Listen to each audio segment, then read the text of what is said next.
Welcome everyone to the House of Balance, and thank you for participating in this very special segment, which is intimate stories from people's life experiences, places that they've seen shifts. The House of Balance, the entire theme here is the symbiosis of feminine and masculine energies.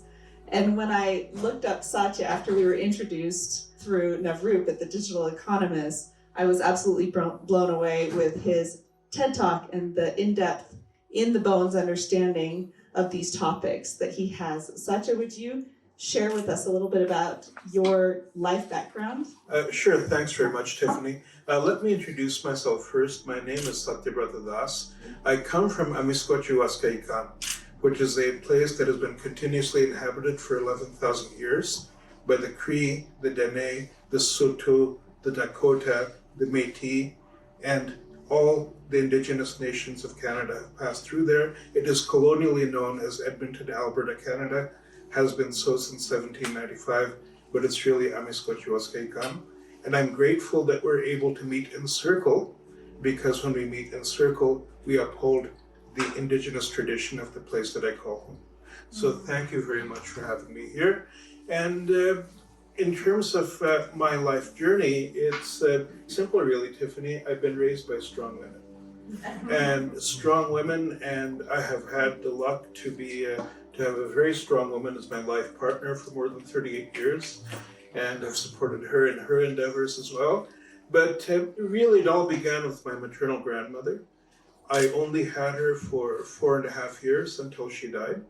But at the age of 45, there was no cure for cancer in 1959. But the values that she put into me, the resilience that she bred in me, the respect for women, the respect for human life, all that came from a deep and sacred tradition that she and her forebears had really bred in the bone. She was a woman in an era when women in India were supposed to take second place, they were supposed to take a back seat, but she learned to ride a horse. She learned how to shoot a rifle and a shotgun. She could hold forth in Sanskrit and about 3 or 4 other Indian languages.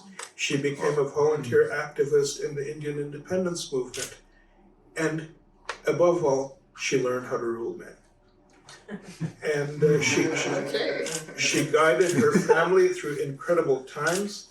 In 1943, the British colonial government took all the food away from Bengal, where her estate was, and 3.5 million people died in the famine. It's not a famine that gets a lot of coverage, but the Great Bengal Famine was actually caused by the British government taking all the food to feed the army and the soldiers in the Second World War. So after she saved and guided her people through that, my maternal grandfather was a feudal landlord. She really learned the sanctity of life, the sanctity of the earth, and the value of the symbiosis between female nature and masculine nature. Now, one of the things she taught me was the divine feminine energy, or Shakti, which she says exists in men and in women. In women, it's often awoken. In men, it remains dormant. And in old Hindu philosophy, this comes from the point that without feminine energy, life cannot be created. The phallus is simply the phallus. What can it do on its own? So this is where the respect for divine feminine energy comes from. And for me, in the modern world, I've spent the last 40 years of my public life fighting for a society, a world where people of all genders and all origins can live together with dignity, in community, enjoying freedom from fear, enjoying freedom from want, in harmony with one another and with the natural world. This has been my life's mission. So when I meet Tiffany and I see what the Cosmic Internet is doing, and I see what our friend Herr Harling has done in opening the House of Balance to us all, it is really that we are all the same journey. And as your slogan says, we seem to be the few, but in fact we are the many. We need the awakening of consciousness. And to me, there are 3 P's that we need to overcome. And I'll talk about them briefly, because I've been doing that as a man for perhaps against the grain for a long time. These are patriarchy, which is the power system that almost declares that a patriarchal order shall prevail no matter what. Women leaders in patriarchy, like Margaret Thatcher, were very much part of that.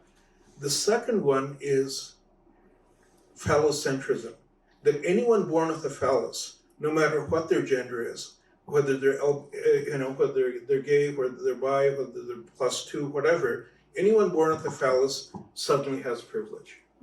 So that's phallocentrism. Then there's phallocracy, which is the rule and dominance of anybody who uses testosterone as their fuel instead of humanity and compassion. So these three corrosive P's of patriarchy, phallocracy, and phallocentrism is what really needs to be consciously overcome if we are to restore balance to our lives, to our dignity, and indeed to our respect for nature and our ability to coexist. So in my professional life, I'm a writer, I'm a storyteller. Right now, I work at an innovative organization called the Digital Economist, which is an impact organization. It brings people together under the rubric of the United Nations Sustainable Development Goals to achieve a real impact and make a difference in the world. My founder, the person who I call my boss, is a brilliant 31-year-old woman called Navroop Sadev, and I'm proud to be one of the men who supports a strong woman leader, which is also the theme of what we're doing here. Tiffany, do you have any questions to ask? Because I sort of feel like I'm babbling and rambling on. So many. So as you can tell, this incredibly deep understanding of the topic. I'm going to start with the first one, which is, can you go a little bit further into the Shakti energy and how it's dormant? Okay, so essentially in that school of Hindu philosophy of Shakti and Shakta, Shakta being the masculine, Shakti being the feminine. So Shakti is awakened in mythology whenever there's great injustice in the world. So Shakti manifests herself in many different forms as forms of the mother goddess. And the evils the mother goddess identifies are egotism, selfishness, greed, cruelty, a complete disregard for the well-being of others. These are many of the evils we see in the world today. You know, this morning when I was at one of the sessions, someone was pointing out that even until 20 years ago, we had a social contract, that there was a responsibility of duty and care for a business to people who worked for you. Now you can lay off 10,000 people with a stroke of a pen and your share prices go up. So this is why we need Shakti, because this kind of creation is completely inhuman. I won't name any names here, but there's a certain man who strokes his own ego by blasting off into space. But every time he sends off a SpaceX rocket, he has undone 50 years of Teslas on the street with one rocket blast. So you ask yourself, if this isn't to feed ego, what is it for? If it isn't to feed a masculine and a phallocratic ego, what is it for? So consciously, if we're going to change, we need to be aware of the Shakti within us, no matter what gender we belong to. We need to awaken it, and we need to positively apply feminine energy in a way that will achieve better human outcomes, better planetary outcomes, and better societal outcomes. Wow. So it's funny because you mentioned Navroop, and she's a dear friend, and the first time I met her, the word Shakti came right into my mind because I was like, you know, she's got this embodiment, and there is this element of also the passion and the fire that comes with not only birthing new life but also allowing the old one to die away. Yes. Right. So I've never heard the term phallocracy before. When you think about it, it's actually the toxic application of patriarchy. Okay. I would love an in-depth explanation of what phallocracy is, and did you come up with that yourself? No, it's actually a French term, Okay. because during the French feminist movement of the 1960s, the worst thing you could call someone was a bourgeois phallocrate. Wow. So you are not only a member of the bourgeoisie, you're a phallocrate, which, because a patriarch can be a patriarch in a benign, well-meaning, pat you on the head, avuncular, noblesse oblige kind of way. A phallocrat deliberately uses toxic actions to dominate a power system in which having a phallus is what gives you primacy. And then phallocentrism is almost like phallus worship, that anybody with a phallus is worthy of worship, and somebody with a phallus is, by definition, second class and beneath. Whereas in matriarchal societies, there's actually recognition that by belonging to the earth, you are honoring the creative forces of nature. So, can you give a few examples of where you're seeing that the most right now in the world today? Right now, I think that we have a lot of people who lead companies, who lead boards, who are completely consumed and blinded by personal ambition and personal gain. The idea of having societal ambition, societal aspirations, understanding, let alone adhering to the Sustainable Development Goals, this is something different. At the Digital Economist, if I may be allowed to speak professionally for a moment, I've actually distilled the SDGs, the Sustainable Development Goals, into what I call a 6D lens diagnosis for the world. The first D is disarmament. Stop making more arms. The world has enough arms to kill humans 50 times over. We don't need to manufacture anymore.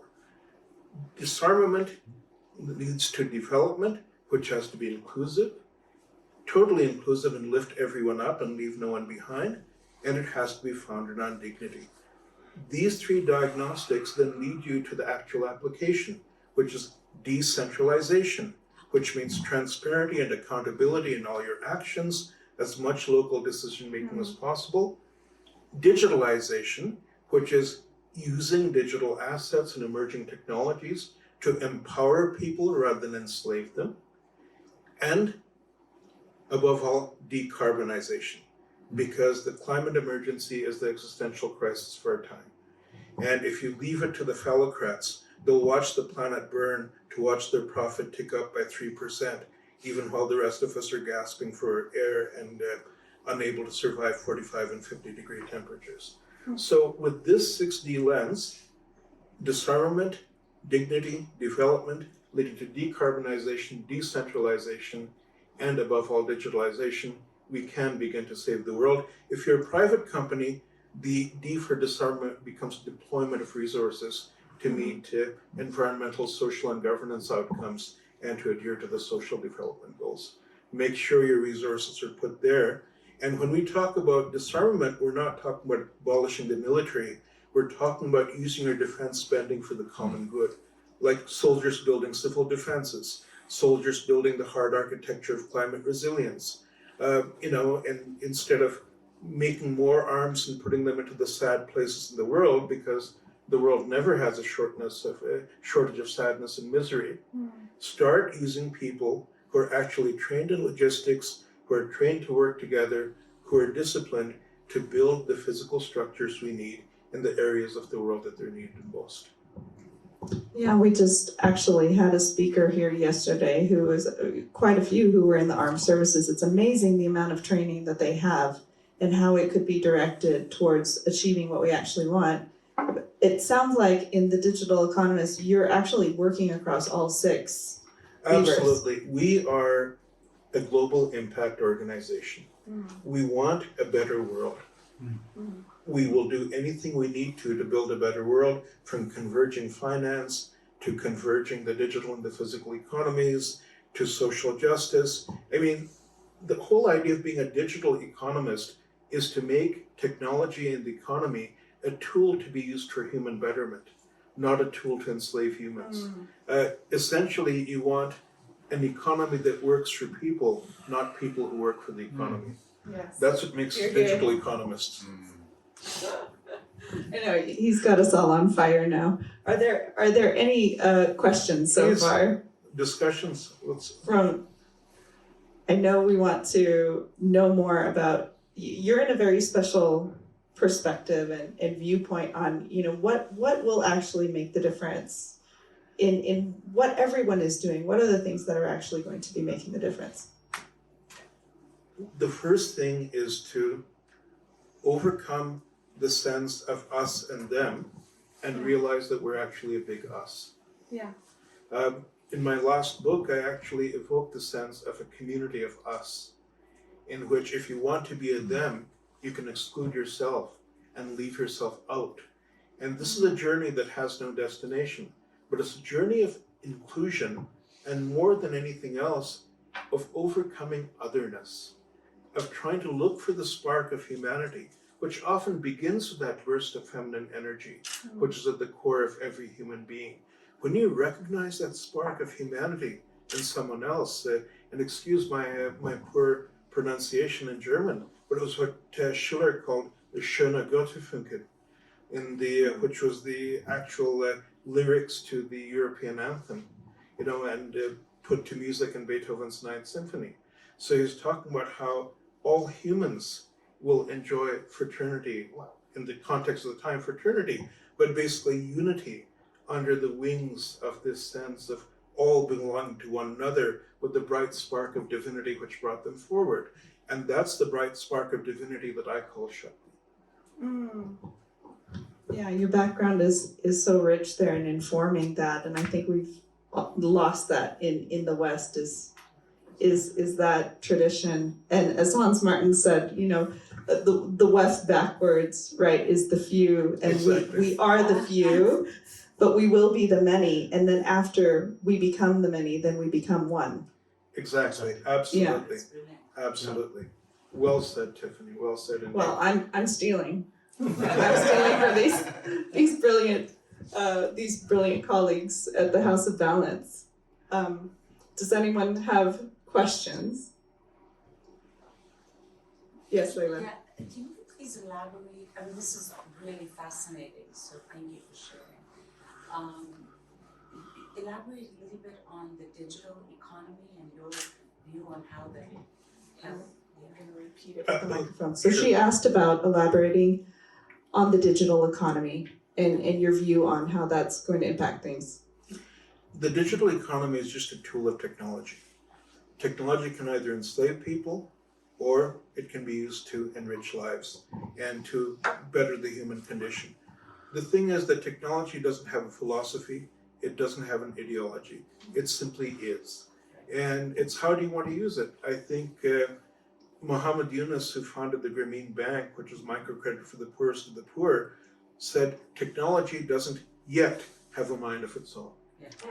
Wow, yeah. With artificial intelligence, it may soon one day, but really the question that the pandemic forced us to face was one of human hubris, this egotistic pride that we could do anything, but then a tiny organism that we couldn't even see brought the whole world to a halt. So if that didn't break the phallocratic ego, nothing will. And when we come back and we look at how we build back, we see how digital technology helped, because we started meeting each other on Zoom. No matter where we lived in the world, we could come together across video screens, and even in a two-dimensional way, the human connections we made in 2 dimensions are now being richly amplified now that we see one another on 3 dimensions. In fact, I didn't meet my CEO Navroop until this morning. This is the first time I've met her, yet we've worked together intimately for months and months and months. So, but you can also have a complete transparency and complete trust, because using digital assets in a positive way means that you could actually talk to and connect with one another. And then when you follow that up with a 3-dimensional, then once again, the digital world just becomes a tool for you to use. What we want to do is we want to converge the digital and the physical economies with the sole purpose of improving the human condition. I can't imagine somebody not wanting to work with you after hearing this talk, especially with the breadth of what the digital economy is bringing about. I mean, it touches literally everything. And so one last question, unless you all have a question. You're the world's largest tokenization think and do tank. Yeah. Is that right? And so why the focus, or why the strength? Because I know you do a lot, but why the strength in tokenization specifically? That's Navroop's expertise. She's one of the pioneers in blockchain for business, but her revolutionary take on that was to show how blockchain and tokenization can be used for the common good. For the common good, and for even tokenizing things like indigenous wisdom, of indigenous natural capital, and all of these things. So giving an economic value, which essentially gives power to the powerless and voice to the voiceless, using digital means. She's brilliant in that. She's an absolute pioneer, and I'm learning from her every day. Beautiful. So after this talk, you may want to speak to Valentine Stockdale over there, who was one of the founders of the World Indigenous Forum with over 7,000 attendees. Oh, fantastic. Okay, love to. This beautiful convergence. Thank you so much for joining and sharing your wisdom. I know there's so much that we can learn. I mean, you've already opened my mind to several concepts that I didn't have before. But well, thank you for bringing me here, because I think the work that you're doing is fabulous. And I'm so glad to be part of your journey. Thank you. Thank you. Thank you.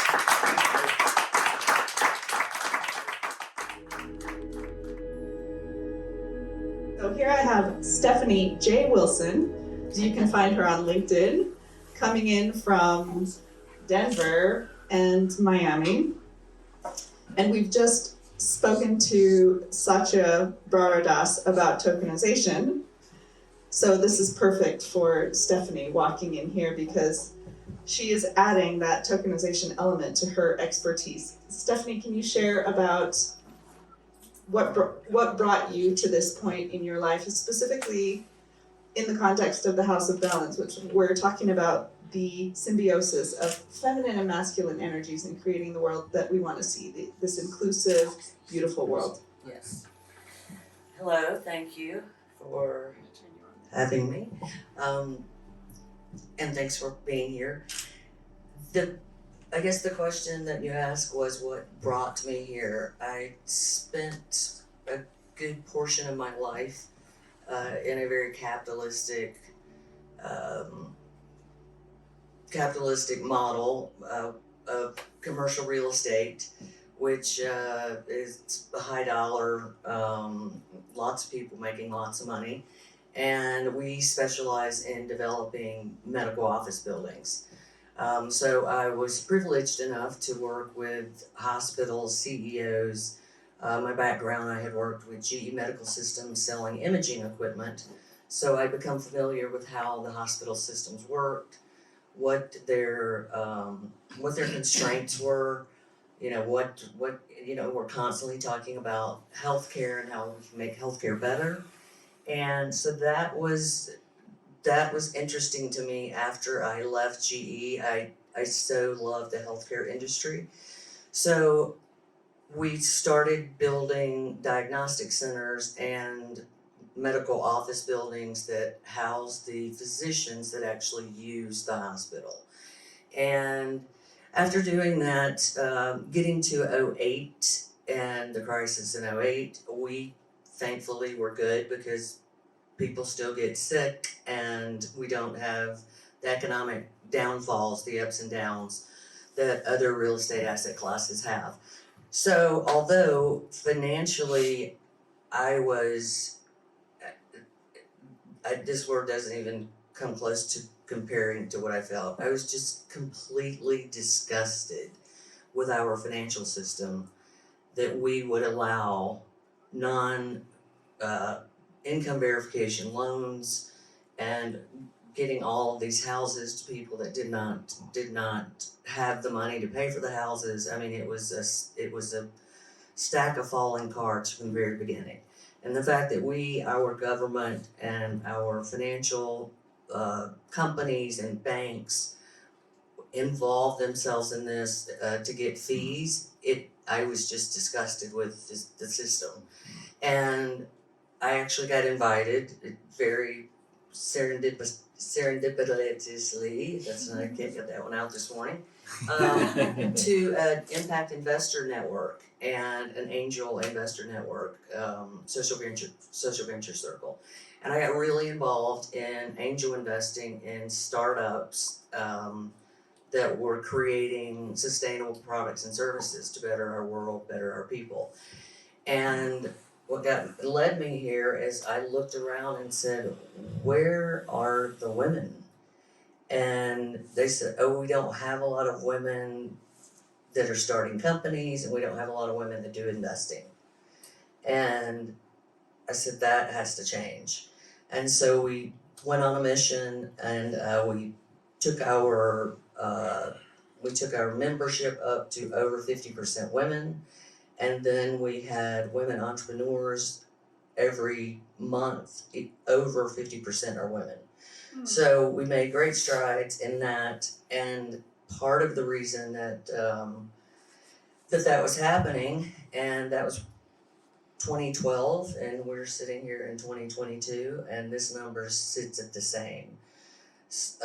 What'd you do to get there? How did you achieve that?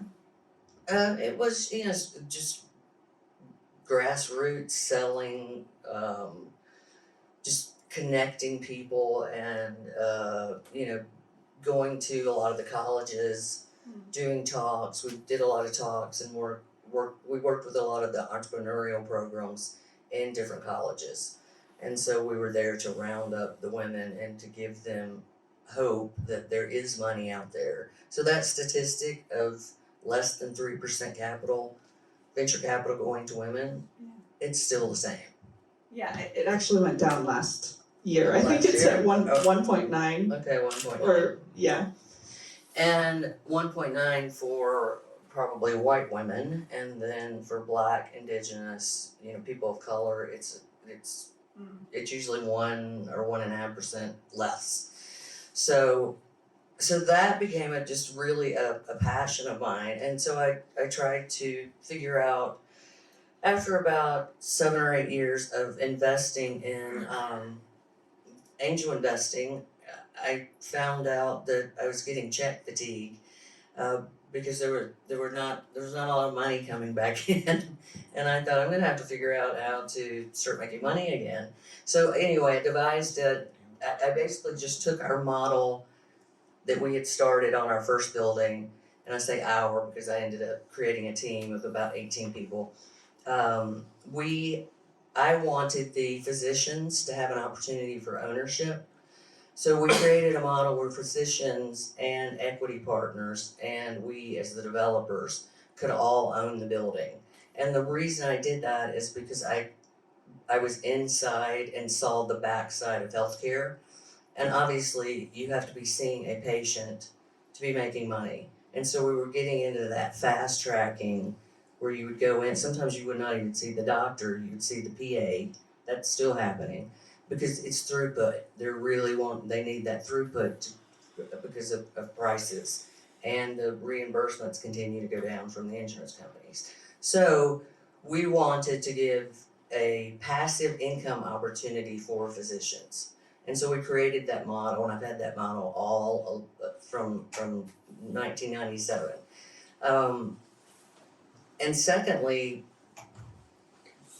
I believe in ownership. I mean, when people own part of the company, people own their houses, if people have ownership, they take better care of the item, the property.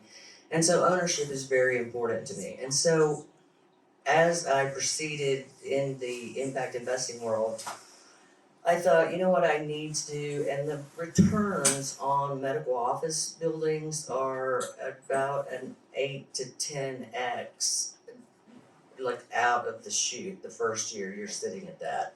And then there's a 3% increase in the leases, and we get long-term leases from physicians. So you've got 10 years of guaranteed income. And so basically it's very de-risked asset class. But no one gets asked to the table. Very few people get to invest in medical real estate. It's just a tight-knit group, and unless you know someone, it's not an opportunity.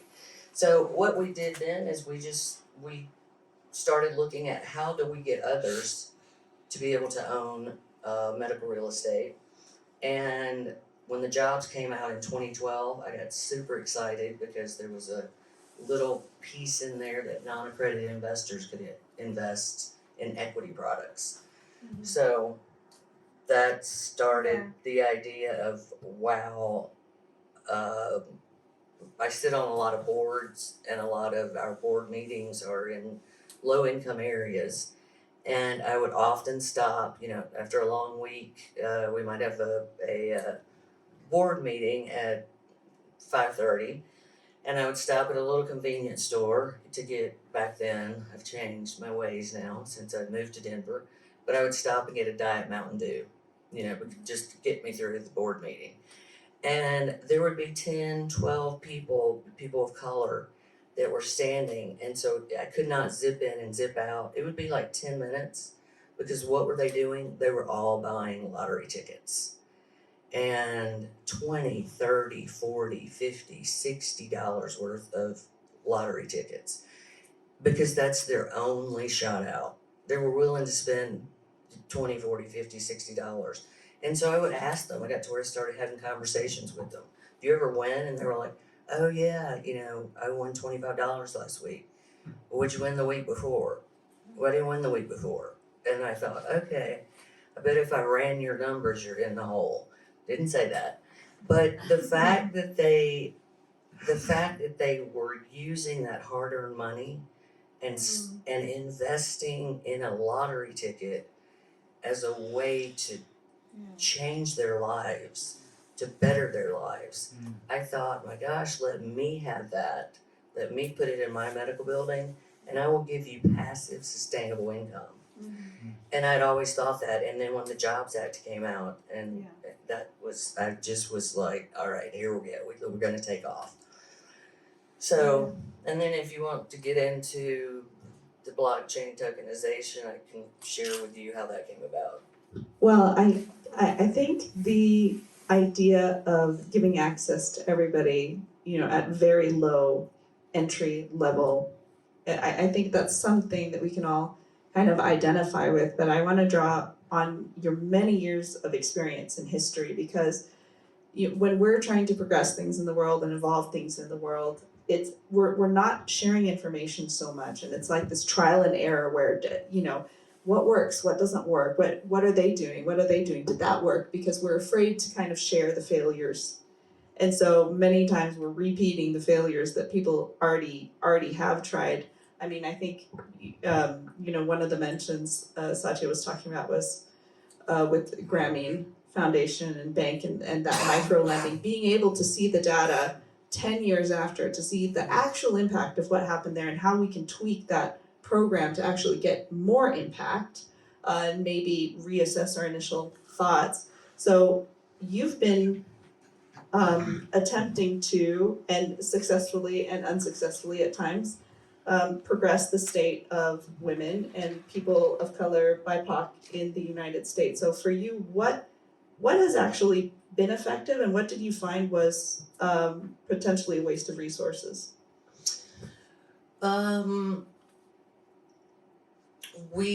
So I started out because women and creating opportunities for women and women entrepreneurs was my focus. I started our programming to address women, to move that needle, and to take that 1%, 2%, and move it over and begin to create this opportunity for women to invest in a very risk-free product, and then have more finances, to have more voice, to have more power. I mean, that's the game, right? Money equals voice equals power. This is just the game we play. So we created lots of programming for that, and we were having fireside chats in Denver and in Raleigh and in LA, lots of women with lots of money. And so they were all high income earners. We were not doing the non-accredited investors. And it just tanked. Like it was awful. And what was interesting is I mean, I would have like 60 women just like at our home and cocktails and, you know, full blown food, anything like get in here, let's make some change in the world. But it ended up that I got trapped in conversations about like what is an LLC?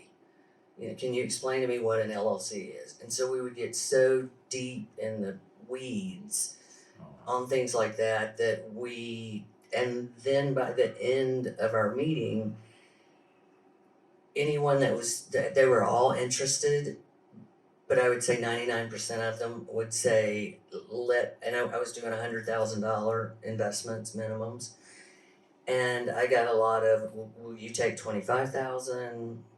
And then it was, would you do 10,000? And then again, 99% of the ladies were like, I need to go home and talk to my husband about this. And after about 5 of those meetings, I thought, oh, I should just be talking to your husband now instead of spending all these resources to try to bring women together and I always had 1 or 2 people planted that actually they were going to invest and to try to get that movement going but it was actually sad to see that. It was sad that, but it showed me, it was just glaring that women are so highly dependent on their husbands, boyfriends, etc. Like it's like they know finance and I don't, and you can read a lot about that. You know, That's women, at all income levels. Yeah. I think the last I think it was a UBS report said that in the ultra high net worth, still more than 70% of women were hoping that their partner would be taking care of the finances because they didn't even want to look at it. It was scary.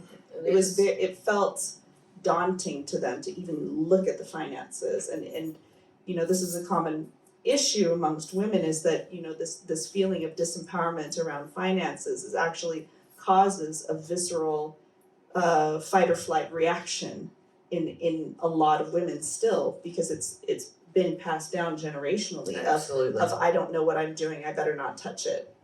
Well, and women also, with regards to money and their children and their families, like you said, they don't want to make a mistake. Right. They do not want to make an error. They do not want to make a bad decision when it comes to finance. So it's just better not to get involved in it. Honey can do it. And then, you know, the boys like to do it. I mean, that's part of the hunt and gather, you know, so hunt, gather, bring home the bacon. And it's unfortunate. Like, I would love to see that shift somehow. I think women would love to do it if it were just, you know, if that initial fear were over. I mean, there's so many women I know that are amazing at it, but they didn't grow up potentially with having that fear, maybe with a mother or maybe with the way their family were set up or something. They didn't have that barrier to entry. Well, I think what we're going to do that's going to create the shift is, because we are now going to focus also on non-accredited investors, that $100,000 will get lowered down to $1,000 minimum investment. And I think that that's a good entry point for them. I hope they don't have to go home to their husbands for $1,000. But if they do, that's fine. We'll have a school or something to help them. A psychologist on board or something. So this is what we were talking about earlier, is that we can't do everything. But then when we combine forces with so your magic is in medical real estate development, figuring out the capital stacks, figuring, you know, all of that bit, which is totally beyond me, but someone else's specialty is in empowering women around finances, like Edith Aldevarell that we had a meeting with this morning. So when we combine forces as well and getting over these barriers of entry into an equal seat at the table, equally powerful voices. I want to ask you though, since you're in the U.S. medical system, which I think we've all read terrible articles about, and I've experienced myself living over there. What would the U.S. medical system look like if feminine and masculine were balanced? It would, What yeah, would change? it would, I don't know what year it was, but at some point, the author that came out with Men Are From Mars, Women Are From Venus. So obviously, I love a male-female partnership because we think differently. You know, we're contextually made up differently. Our feelings are different. I mean, we're super collaborative, and I always tell people that because I was actually raised, i.e., and my mentors, and I had several women mentors, and they would say, you know, it's like no crying in baseball. Always keep your powder dry. Like, I don't care if you're on the brink of a breakdown, like, not one tear. Like, stoic. And so so basically what happened is you sort of then start falling, and you've read the articles, you start sort of falling into more of that masculine dressing, thinking, working. And the real beauty of women working with men and men working with women is you get that diversity of how you think and the steps you take and the way your brain works and your experiences in life. And so when you bring men and women together, I think you just get the best, and not just the healthcare system. I think if you have strong men, strong women making decisions that affect other people's lives, you need that perspective. If, for instance, the US, our political system is so heavy in men that men are making decisions for all the women in the world. Yeah. And Especially poignant right now, Yeah. making Right. decisions for women's health. right. Yeah. So I think in the healthcare system, and whether it be the healthcare system, whether it be Target or Walmart or building houses or whatever, if you have men and women working together, respecting each other, and both having decision-making power, you're going to end up with success. Yeah. It And just and we unlock each other, right? We Because do. then we can get help with not being afraid to look at finances, and they can get help with being allowed to cry. Yes, Leila. So speaking about, women in finance, so my clients for many years were hedge fund managers. And the statistics, they're getting better, but less than 20% of hedge fund employees overall are women. So the hedge fund managers, again, I don't know the exact number, it's probably less than 10% were women. But what's interesting is Forbes came out with a study, and they said that the fund managers who are women actually outperformed men. So it's just the Right. numbers are very small, but they overall the percentages they are. So I think it's just part of what you're saying, and I think we need to empower more women to take on risk, because hedge fund business is about managing your risk. It's not just being risky, but you got to manage the risk and you got to deliver on performance. And actually, I mean, it should be gender neutral, because a lot of them, they start up their own funds. There's LLCs. Maybe the allocation of capital is challenging, right, for women compared to men. And these are things that I think at least we in the industry are trying to move forward and help, right? So, but that I see this, you're talking about the medical industry, it's the same in the financial world. And, So- yeah.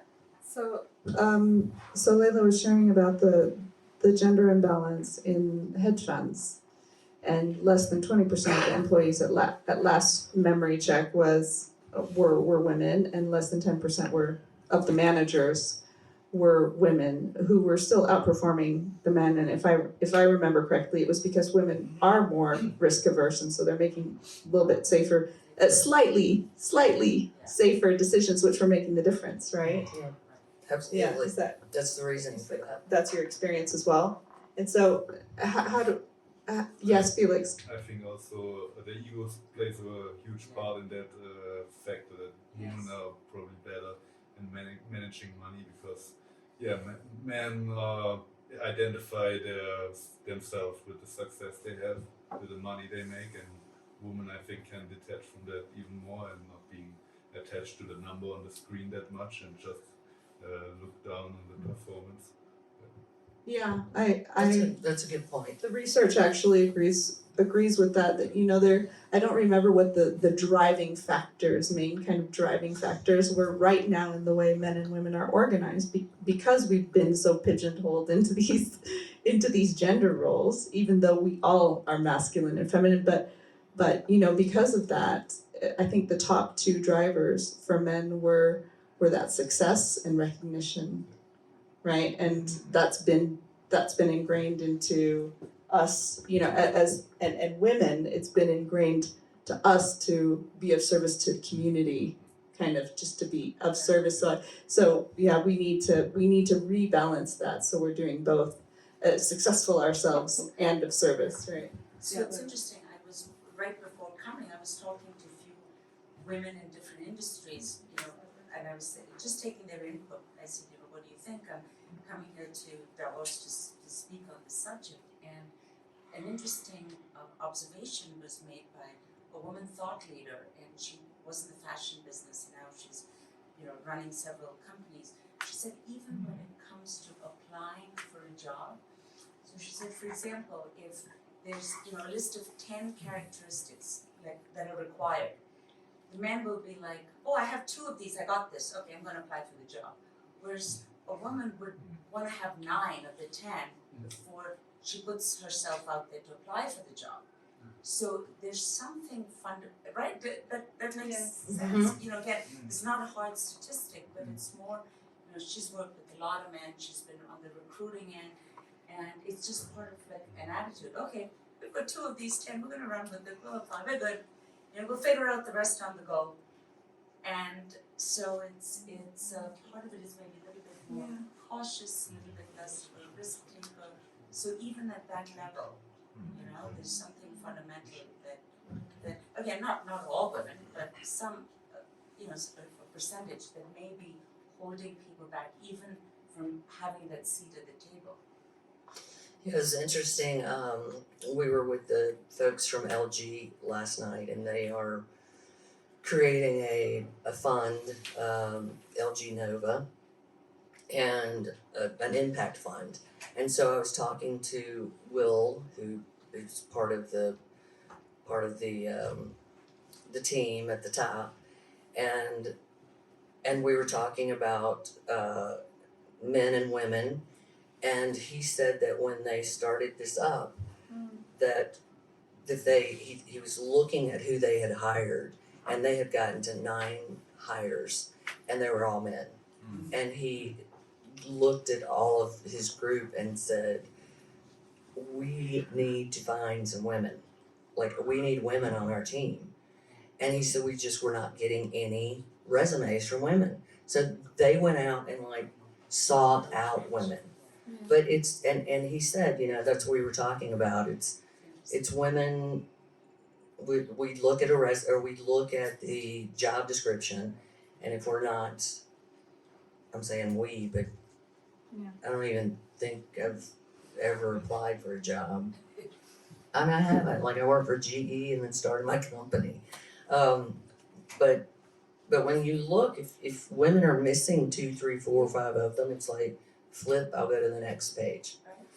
But here's what I would say and challenge all of the men in the room, is that those traits, like looking at 15 items for a job description and us wanting to have all of them, that's the flip side of that. Is if she's on your team, she's making sure all of those things get accomplished before it goes out the door to a customer. Yeah. If she's sensitive, that means she's going to be sensitive to other employees. She's going to be sensitive to customers, clients. If you're going to get that collaboration because we are just driven by it. The negative view of it is that, oh, she wants everybody to like her. Well, probably she wants everyone to get along and she wants everyone to walk out of the room happy. So again, all of the things that have over the years been looked at as like a weakness for women, if you flip it over and you work with women and you have a woman in power, and particularly women need to be in power because that's when they flourish. If you have a woman working for a man, you still have that dynamic of the mansplaining, and just if you pull women into power, they flourish. They can just absolutely flourish.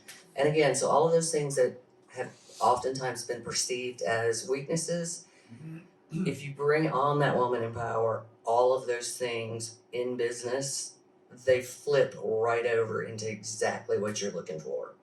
So that male-female dynamic is it's just phenomenal. Yeah, as some of the best leaders that I can think of are actually men who have embraced their feminine qualities fully, and it's a beautiful thing to see. It is. In full communication, collaboration, open-heartedness, and I know quite a few men who have brought that on and embraced it.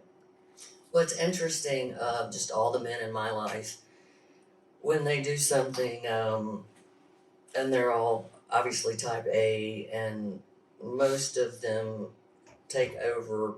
If they're in a room, they take over all the questioning. So they're getting lots of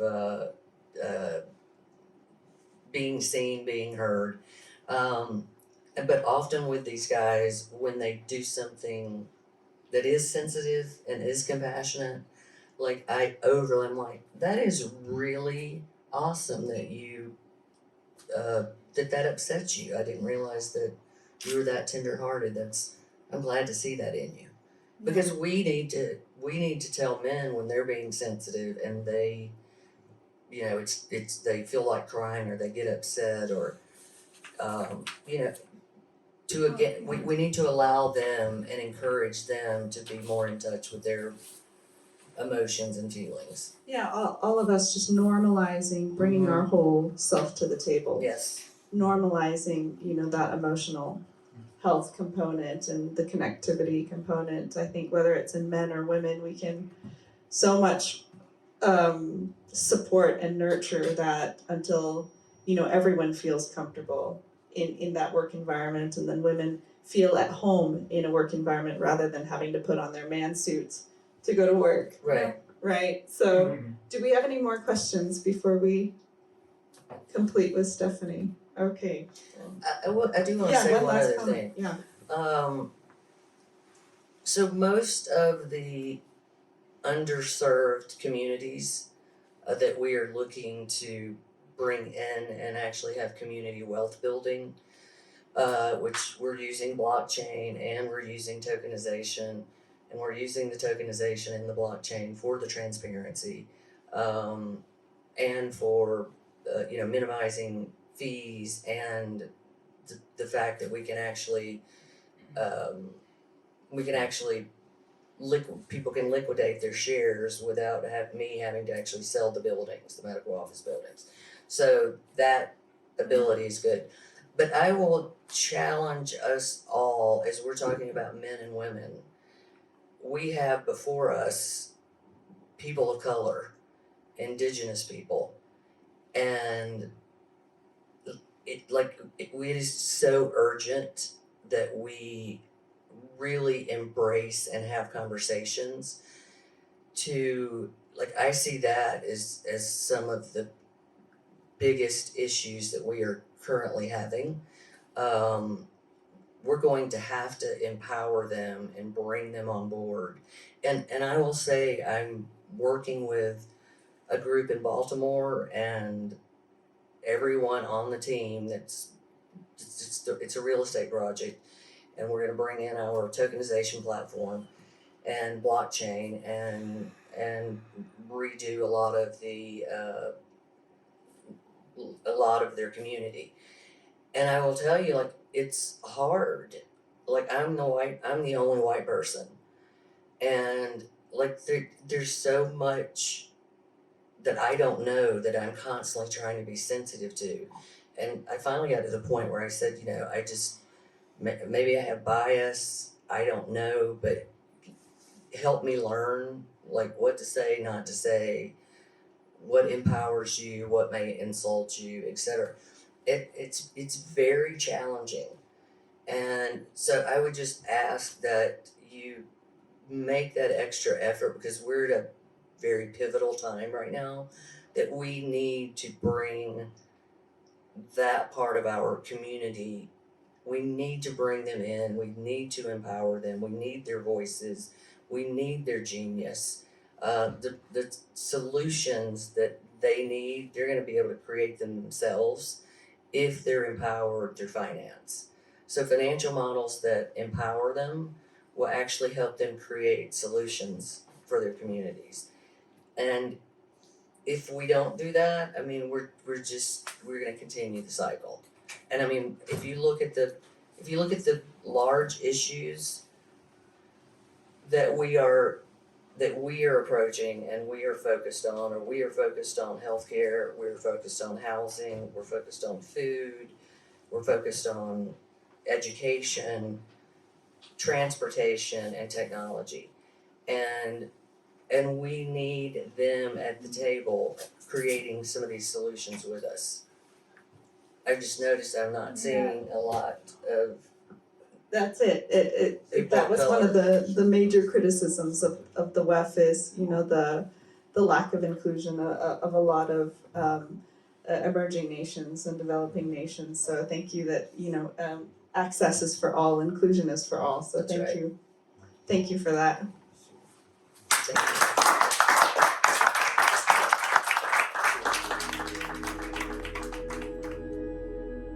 Tatiana Cantavelli, here to share her life experience and some stories. But would you introduce us to a little bit of your background? What is the context in which you come today? Yeah, it's funny because we just had offline brief conversation about the importance of the context. We can't apply generic statements to people. So women, they come from different environments.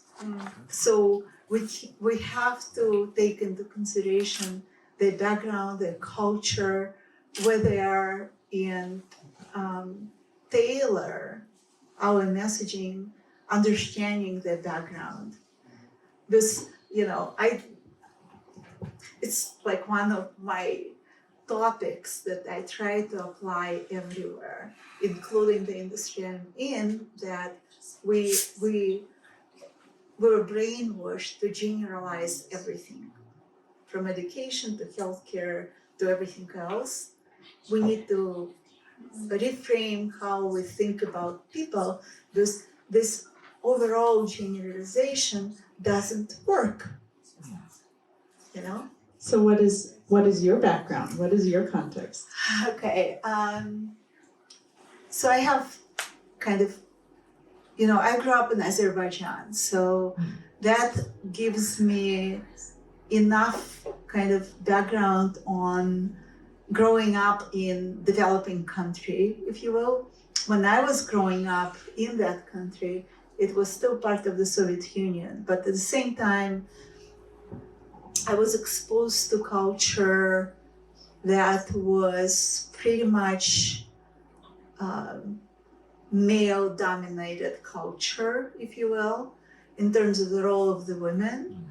So when I go and talk about women empowerment and women entrepreneurship across the globe, and I go to countries like, Kyrgyzstan and Tajikistan and some other ones, I totally understand the cultural environment where the social norms for women are very different, and you can't tell women you need to apply, you need to do that, you need to do that.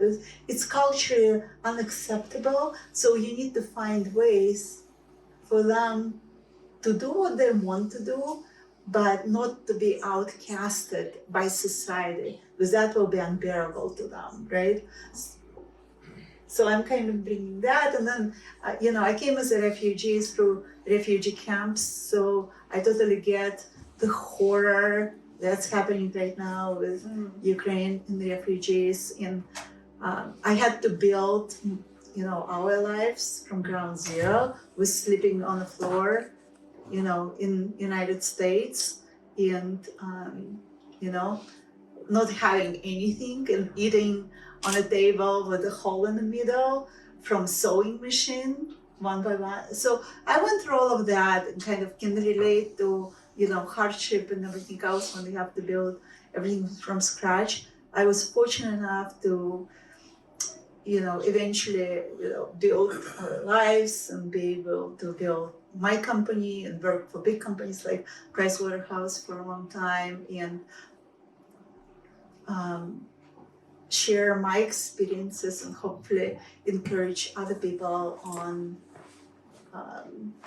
overcoming different difficulties. And the reason it's important is we tend to find excuses why we cannot do things, right? I'm old, I'm young, I don't have money, I'm not educated, I need to take care of children. So we always can find gazillion of excuses why we cannot do things. So how we can reframe our mind and say, we can do it, we should start doing things despite all those difficulties. Yeah. And Just start. Exactly. Just one step. Exactly. One of the examples, I can tell you that because of my background, me coming as a refugee, it was always important to me to build some kind of, my life, right? So I was like, I can't be an entrepreneur because it's not stable enough. I need to have health insurance and that. So I was delaying things and felt like I will never start my own company, though I knew that it's in me, until I got diagnosed with cancer. And that was a wake-up call. I can die tomorrow and I will never get a chance to do what I really wanted to do. That was a reset button, right? And I started a company. Wow.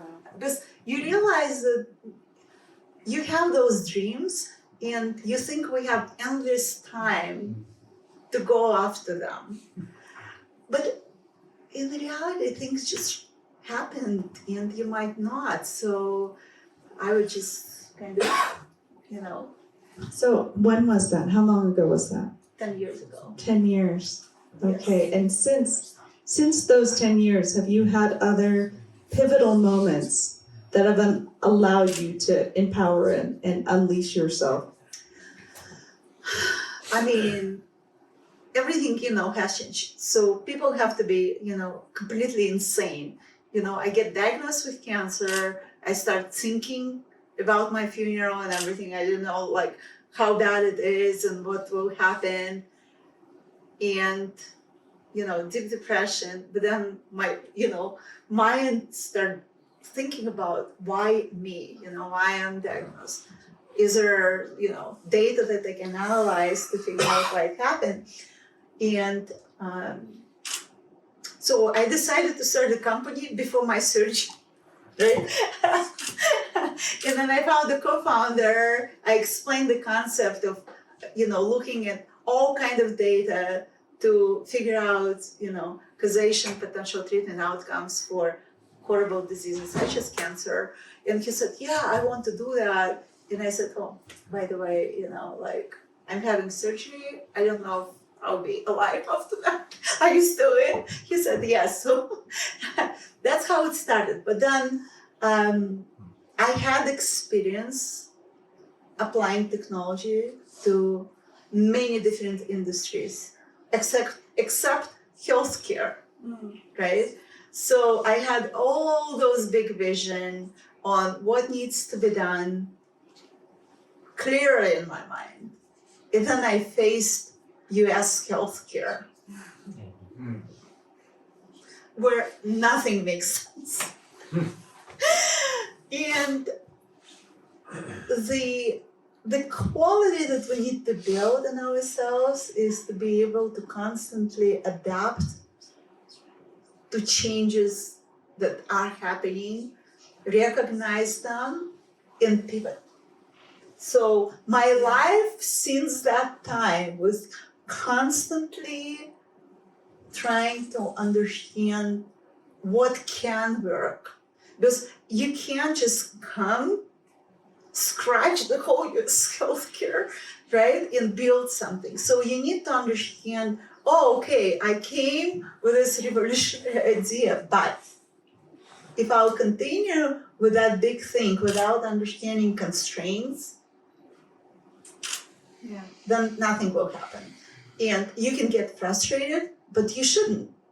Because anywhere, you'll face it. So you need to kind of step back, readjust, change your business plan, having that big vision and create kind of an agile environment, little things that they can change. Because when we see big problem, we try to close our eyes, no, it's too big. I can't do anything about it. So I'm not doing it. It's hard.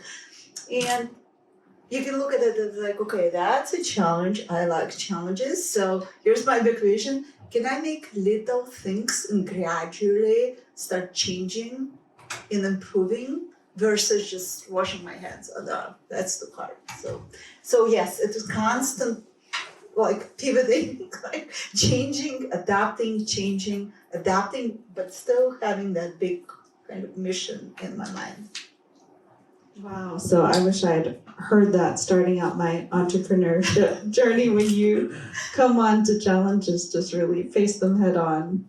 Yeah. Be realistic and learn to pivot very quickly, learn to adapt very quickly. No, very quickly is also kind of interesting because when you do things Yeah. and you expect quick kind of returns, you don't sometimes give enough time for things to start working. So you need to feel it, and there is no recipe, right? So you need to feel it. Okay, let me try this. In your mind, set up some kind of time frame. Because nothing happens overnight. That would be easy. It's okay, I started today. It's not my yeast is not bubbling. I'll throw it away and start another dough. That's not. So it's always, you need to give yourself enough time, but not more than enough. Because if you change Can you your say whole more? plan- Can you say So more about the what last I- bit? Right, so when you don't give enough time, you constantly introduce change without ever giving a chance for your idea to start actually working. So there is this fine line between constantly changing, because once you start doing things, there are so many people about how you change this, change that, change that. And if you will listen, start changing, you see what I mean, right? So I always, I mentor entrepreneurs and I tell them there's so many exceptional mentors. Yeah. Listen to all of them and don't do anything that they say. Absorb, analyze, and do what you think is the right thing to do for your company at this stage based on your vision. Because you can't just constantly, someone, very talented comes to you, very big name, whatever, and you need to change that, you change it. Then another person comes. He said, so it's kind of a fine line that you need to walk as entrepreneur. And there is no recipe, you just have to listen to your heart.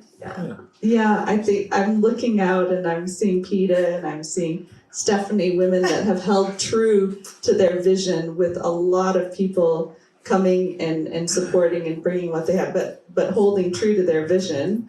And Tara out there who's got a new vision and is gonna be going for it. And so this is tremendously good information. Listen to all the amazing mentors, but don't do what they tell you to do.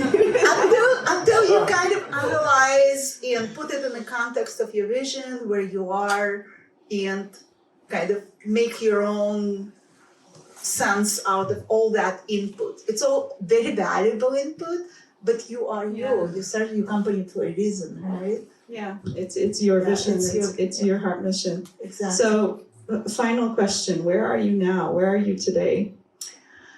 So we are, have this mission on using data to create digital representation of people, and it's very important. Remember, that's the future of healthcare.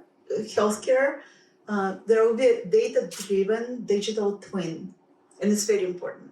That's the only way we can get the precision, personalized care from drug discovery. I can give you 10,000 examples. The simple one, imagine you have headache.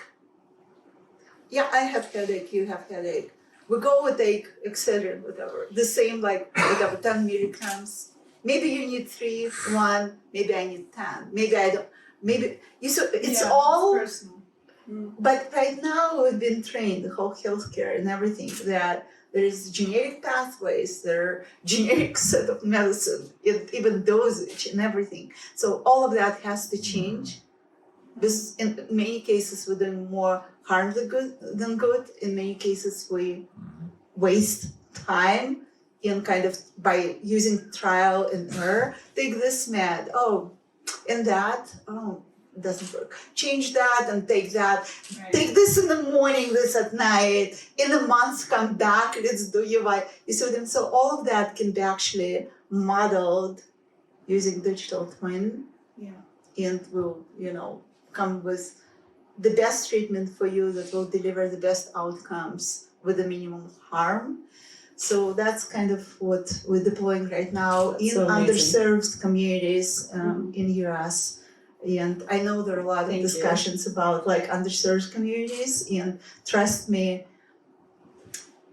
access to internet, having mobile devices, all of that become like a real issue with providing acceptable healthcare services to people in underserved communities. So Godspeed, Tatiana. Thank you. I think we're all behind that. yes, And thank you for sharing. thank you for having me here. So, I will take you on a short journey to the circle economy, and the story and the journey is about now 50 years old, because the two guys we have developed it. One was Bio Schmidt-Blade, and the other one, just have to switch it on. And the other one is Walter Stahill. Walter Stahill is in our network, Next Generation, we have built up here in Davos in 2017. He has written a book in 1976, Circle Economy, the future of the economy. And I will take you a little bit on this journey we have done in the last 4 years in our network. It's Switzerland Network. And we will take you on a short journey. You see here, you can't imagine it when that could be me 30 years ago, and I have all this stuff around me, and now the young guys, they go up with there, also me. I'm not so young, but so, and you have 3 things. It's a dematerialization, not on the footprint, but on the heavy, on the stuff behind it, and it's a demonetization. It means you need less money. Before this one in Switzerland, you need 2.5 months income from a household, and now that's 0.8 income. So that's also very important to understand. And the third one is, of course, now it's also possible for the lower incomes to come to this. And that's another thing I have to show you is the platform economy. The platform economy has built in the last few years, and you see there is the old economy, here is the new economy. You see the increasing of their shares. It's also something we have to think about it. And then you see some future stuff I go over. That's only to bring it to this topic. So, what is the challenge on the future? On our side, from the circular economy, that's the management stuff I go over. But this one is the challenge for generations. We have increasing costs of energy. Energy, they are also the amount we need have grown absolutely crazy in the last 50 years. And on the other hand, we have some very bad thing. We need a lot of raw material. We need a lot more of raw material to bring out the energy. And another thing is very interesting is who is the owner of this raw material. And if you will see some more details, go on the World Resource Panel from the UNO. It's absolutely unbelievable what you will read there. And I don't go further in this one. And then at the least, we have environment costs. We have environment costs. They grow up here because we use too much energy with the wrong materials, resources. So we have an unbelievable increasing of the environment costs. One is the insurance costs we have to pay on it. Then you have the regulations, CO2 taxes, for example. And then you have disputable costs. The European Union, they have decided 4 weeks ago to a new reglement, where a lot of resources you can now burn or throw away, they are free, and in the future you have to pay a lot and a big amount. So that's the depression part. I will go over. And now, what are the solutions? We have heard a lot of times sustainable goals, the Green Deal from the EU. I go up, and now Pio Schmidt-Blake, he says 40 years ago, and you have to understand this one, and then you have to understand what is circular economy and what you have to look for. On the one hand, you have the material input of this keyboard. And on the other hand, you have the resources. The services you can bring out. And one example I showed you before is the iPhone. The iPhone, the iPhone 13, it has more or less the same material input. Material input is also mean of the primary resources, not on the second use and third use. So that's one thing. And on the other hand, you have the using, and the iPhones, they have a very good framework. It calls apps, so the using is better and better. So that's the basic. And if we divide in technical parts, you have here, you have to know this one, it's a cradle to cradle. Circulation is developed from these two guys, and is developed in 98, yeah. And here you have two circles. That's the biological circle and the technical circle. I don't go deeper in the details, but only that you have heard it once.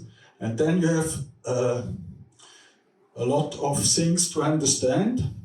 That's not from me, that's from the Flender colleagues. That's the linear economy. At the end, you have a lot of waste and a lot of toxics in the waste, so you have a real problem. And now everybody picks from recycling. That's better, but it's far away from good.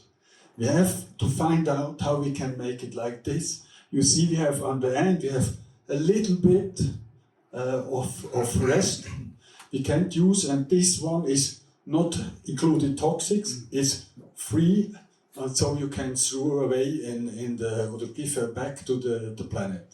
That's different. So I go deeper in the details, and I have already showed this one. So I go really in the details, and then Hans Martin can show you, and really details on his ski boots. One of the main principles is it has to be modular. You have an example which you can have a look at. The Saudi Arabic cafe, maybe you have recognized when you walk through. The lot of these pieces we have used in 2017 already in the Spengler Cup, and we have now reused on the Saudi Arabic cafe. That's, for example, you can only do it when you are thinking modular, and not, or we can go a step more behind. You don't only have to think modular, you have to think in the molecules, and you have to think in resources and not in products and not in services. It's completely another view on the solutions for the future. Then standardize, don't make thousands of different parcels, make always the same. That's also much easier for the logistic, much easier to reuse. And I now hand over to Hans Martin that he can show what he have realized from all this stuff I told you. Thank you very much, Olaf. It's a pleasure to be here, and actually in my house. And now we come to the core, what we are really doing. Let's say we balancing feed out. No? So you see the ski boots here. I mean, we put a lot of them away, but this is actually our core business. And I can say we're proud that my family is actually the founder of ski boots worldwide. So my grandfather made the very first ski boots. So this is a history place, to be honest with you. And out of a history place, we need emotions. So in the best period, my father was producing around 250,000 pairs of ski boots. And then it was sold to a big company, and because my brother and me, we were a little bit freaked out. We didn't want to go in the regular business, so we wanted to go traveling and explore the world. So to make it short, it was amazing. The last 20 years, I mean, we built up this business here with custom fitting tools and stuff like that. And then we just get back to the DNA, because if you look, for example, this ski boot here, this is from 1956. You see it over there. That's why I want to make the link to this picture. This is Bud Werner. He was actually the best skier at this time, and that's his boot. So, and in these rooms, you can imagine they were working 20 people, and they were sweating and doing a lot of work, you know, to bring this up. For a pair of these, it needs around 3 days to produce it.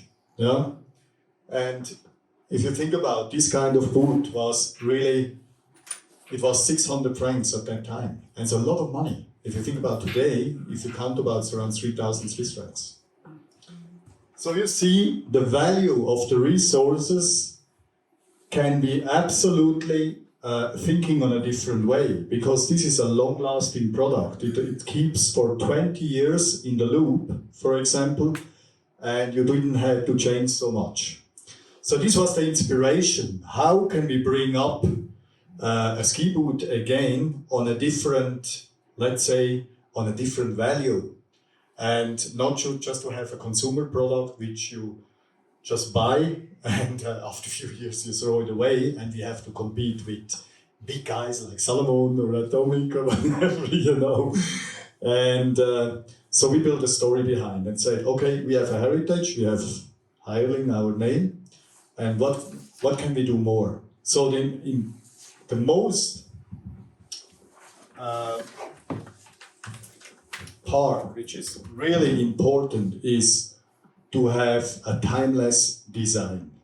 Because timeless design means you can have it for years. So it's like a Porsche. A Porsche never changed the looking every year. So we just maybe put little details like, you know, blinker or something like that. And we go exactly the same way. So if you look this product here, it's actually the first ski boot which is circle in a circle economy manner is built it up. So we can use from the shell, from this part, we can use 100% of the material again, and I will show you what we did. So that means the shell itself, it's done, we can reuse again. So we have on one side, we have a timeless design, which is linked to the old history. Then we have parts on it we can refresh. So we have a doubled lifetime on the product than just normally you have on the regular ski boots. And on the end, we find a way to disassemble, and we have parts which we can use on different models. So this is what Olaf said, is this modular construction. And if you look on that, this one is a project which we are doing with Salomon together, and we had a long, very good conversation this morning. And if you look this boot, this was actually made 100% of the resources of the plastic from the ski boots you have seen before. Is that amazing? So you see, it is possible. And you know, this was the material when we shredder it, when we disassemble the boot, shredder it, and we reject again. So you see, this is actually the way which Olaf has said on here, on the circle economy. And this is something which I want to bring you to the way, is think about two things. There is an economy about garbage, about deposit. And that called circle economy, it's recycling economy, yeah? But we have to think in different loops. So that means if we go into the circle economy, we have to think about the molecules. What is the economy about the molecules? And this is an example, one-to-one, what you can do with the molecules and have the same value back. And we also can change the form. So we can make out of this ski boot, we can make up, for example, something like that. We have a different form. How cool is that? And on the end of the day, it was so interesting to see that the people was much more attracted on that ski boots than a fancy one with a marketing story and an end, because this is a story which is real. It's not just marketing bullshit and blah, blah, blah. Sorry to say that. I don't want to. But you know yourself, you know, it's often happens like this. And I think this is the most crucial thing in today, is to come from linear into circular, is also the environment of a new management skill, yeah, which comes away from command and control, linear thinking, which is actually more a little bit driven by masculine power or waves or whatever you want to call it, energy, into the more feminine driven circle, which is 360 degrees guidance, and it's from bottom up. Help people, help to develop in your team. For example, I mean, I do it here, a small example in this business. In the past, I was really a guy I was doing command and control. Hey, you have to do this, take the shoes, tak, tak, tak, tak, tak. And this was the normal way. And now I change it completely. I mean, if a new worker is coming in here, I help him to get developed, you know. I said, hey, you want to have a coffee? I can bring you a coffee. Can I do something good for you? Except the salary, of course. No. But what we have here in this house, it's maybe one of the first houses worldwide, we have open salary books. So all the workers see how much everybody earns. And all the workers see how much I earn. Yeah? And this has to do with respect. this is the way how we have to drive forward the circular economy, to have respect to each other, to have respect to the nature, to the Mother Earth, to have respect to all our resources and to our wonderful souls which are sitting in here. Thank you very much.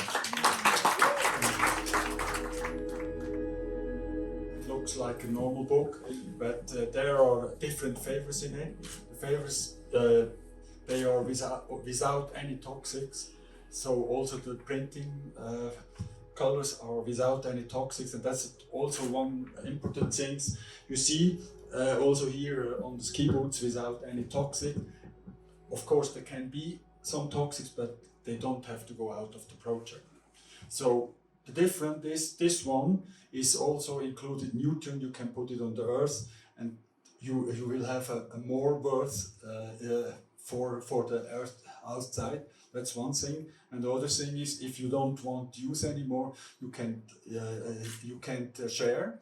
And the third one is, you can bring it back to the enterprise who have printed this one, and they can make a new print stuff out of it. That's the really different thing to all the other things. And then I have also, that's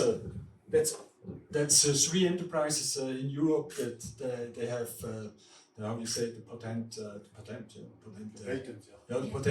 on this worldwide. So if you have some printing enterprises in your region, they can have a license, no problem, because they won't share this knowledge. And here you have a textile fiber. That's the only one worldwide without any toxics. It's a mix between agriculture rest stuff and a little bit of petroleum, but there are only a small little bit.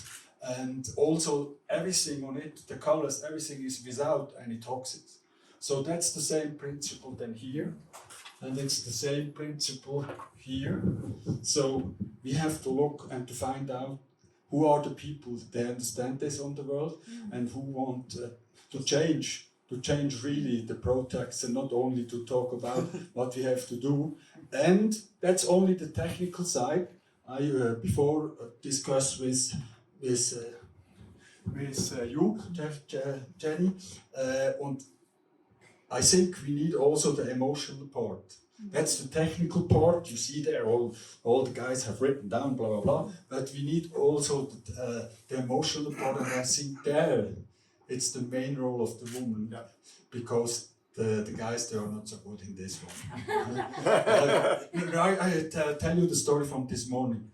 There was only men, technical stuff, and one of the guys, he said, "Oh, you know, the emotional part is not my one. I'm the technical guy." So you see, that's, I think there you have a really main part on the changing for us and for the following generations. I think where you are invited not only to change this, you can also have on the technical side. I guess we are not so on the end of the story, but we are on the middle. So the doors are open. So I have a question. How was your response to that when he said? Did you respond? How did you respond? This gentleman in the morning. Yeah. How did you guys respond to him?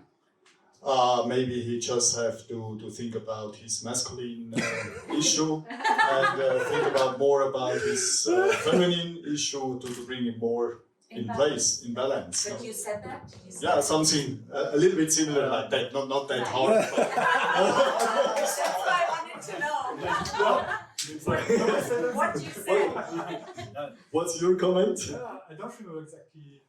Yeah, but he was so quiet and said, "Okay, I'm here. I have to present this, but emotional part is not my thing. I'm just a technical guy." And said, "Okay, good." So and then but he was waking up when we start to say, because it was an interesting part is also about circular economy. Yes. Is about this new culture. Is about trust, transparency. Transparency is this is something which it has to be a must in the future. So that the product which we are having today, can I say that? That's okay. Ah, It's not your copyright? Okay.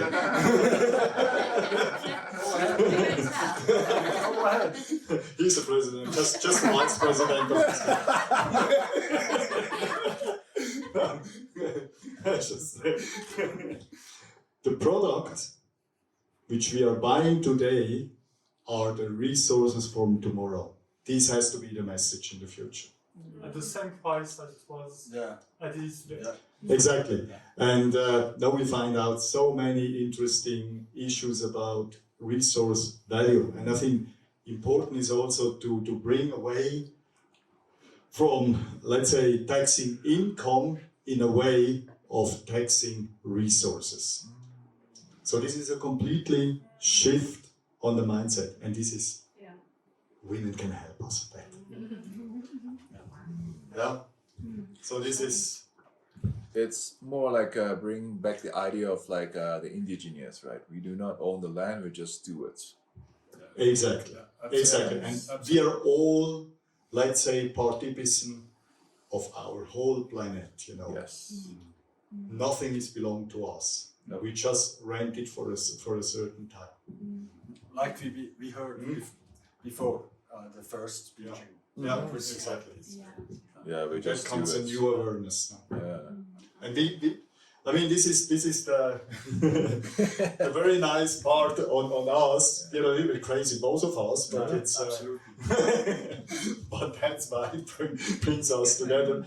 We are not talking, we are doing, and we are building up a greenhouse. Within 1.5 years, it was completely collapsed, and during the COVID, we said, "Hey, we have to do something.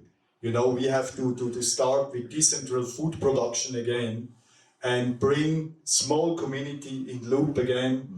Start with existential leadership, bring a new leadership into the people's mind, and also education and learning." I mean, I think that's the main 3 topics which we really have to work on.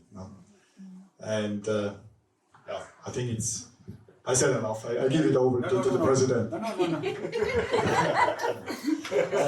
So another example, yesterday, if you have an event here around for enterprise, you have to have a CO2 compensation project. And we have one in the region. We have started something who have lost 70 years ago in this region. We have planted some potatoes on 1,700 meters altitude, and it was really hard. I was there. I have worked with, and not talk about, do it. That's the main message, and do it together, not against. With a swarm intelligence. Yeah, so here's a good phrase for you. Leadership isn't a special kind of person, it's a special kind of action. Yeah. Without action, there's no leadership. Exactly. Okay, thank you very much for listening to us. And hope to see us next year again, and hopefully also once in the greenhouse. It's an amazing energy there.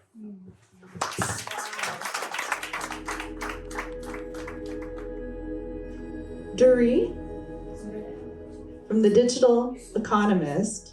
And Mike, you had an amazing exchange with me over WhatsApp about this entire topic. I found it really interesting and enriching. So what drew you into this, and what background are you coming from? What background am I coming from? Well, I mean, the short answer is I'm Canadian and I live in Germany and work in Germany, and I'm a professional writer. What background I'm coming from, maybe a slightly longer answer would be that my biggest mentor, well, actually my mentor was an incredible woman. She's still sharp as a tack at 91. She trained upwards of 10,000 Navy SEALs and Seabees in leadership work. And considering she herself is a pacifist, this is quite interesting. But I have been very much informed by women in my development. I had a very close relationship with my mother, and I think sometimes that in exchanges with different people, men and women, that I probably had the very rare experience of feeling absolutely unconditional love.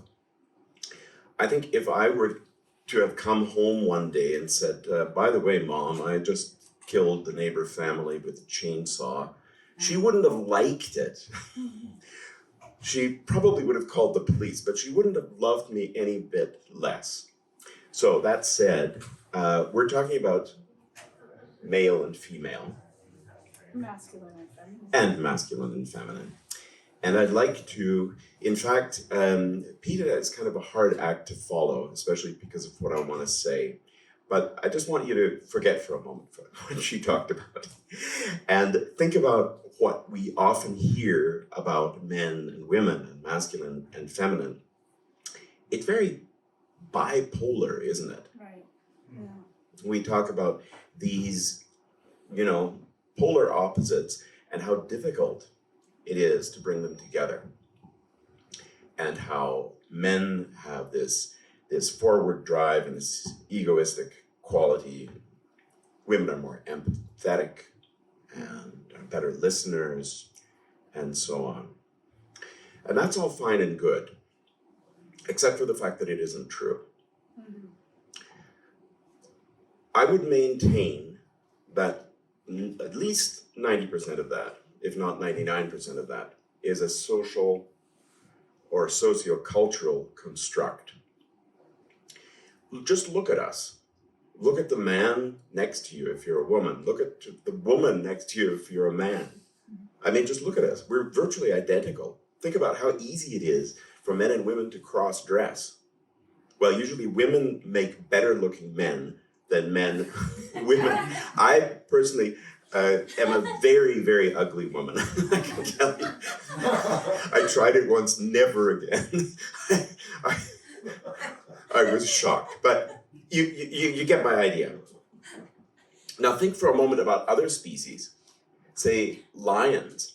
Think how different the male lion looks in comparison to the female lion. Think how different their behavior is. The female lion does the hunting, cares for the young. The male lion competes for the mates, usually steals his lunch from the females of the pride, and tries to impress, but doesn't really do a whole lot more. Think of elephants. The males live quite separately from the females. It's a very matriarchal society, the elephant society. And the males, again, have a very different behavior. They forage, of course, the same, but they really only come together to mate. They don't try to lead the herd, anything like that. So, and I mean, birds are another great example where, again, the males tend to look completely different from the females. And again, think about we human beings, how virtually identical we are. So that said, emphasis on virtually identical, almost identical. And it makes me think, and sorry, this is kind of a digression, but I'm very interested in history. And if you look at the period in European history when aristocracy lost its corner on the market of power, it became possible during the period of mercantilism in, I guess, the early 18th century, that people could start doing business and advance in society, gain wealth and power. And later, of course, this became even more intense in the Industrial Revolution. During this period, leading up to the mid-19th century, there was a huge run on what? Aristocracy. For some reason, this thing that became such a small advantage, if at all, suddenly became so important to people. People would buy aristocratic titles, literally. And so I think the very fact that our differences are so small creates a certain pressure in society to emphasize those differences. So we men, on average, emphasis on average, right? Men tend to be slightly, emphasis again on slightly, stronger, faster, and more aggressive than women. These are facts, and it's not good, it's not bad, it's just the way we're built. Otherwise, aside from the difference of being able to bear children, there's not really much a man can do that a woman can't do, or a woman can do that a man can't do. And this is probably one of the reasons why we have been so resilient throughout these thousands of years, that we can form groups and function without the other gender. So, again, returning to these tiny differences, I think that gender disparity is a male problem. We hear so much about how societies need to empower women, how women need to be more confident, how women need to learn to compete in the corporate world. I say that's all fine and good. Maybe some of those skills can be useful, but that's not the point, and it won't work in the long run. It's a male problem. And I think we need to begin at a very early age to look at what those strengths do to a young male. I have two boys, 16 and 18, and both are very athletic and totally ripped. They are very strong. They are very fast. So when you think of what you can do with those powers, society, a lot of society tells us, and I mean, I'm talking about it, I don't have the knowledge to talk about all of societies, but many, many societies teach young men that those powers are there to push people around, to be the alpha, to commit even acts of violence. That's part of boys will be boys, right? And this is borne out in a recent work by one of my favorite authors, the philosopher and Harvard Law School professor Martha Nussbaum, an absolutely brilliant woman. Her most recent book is titled Citadels of Pride. And it's about this whole phenomenon of how men and males in general suppress women and mistreat women, and create hostile workplaces for women, and sexually abuse women.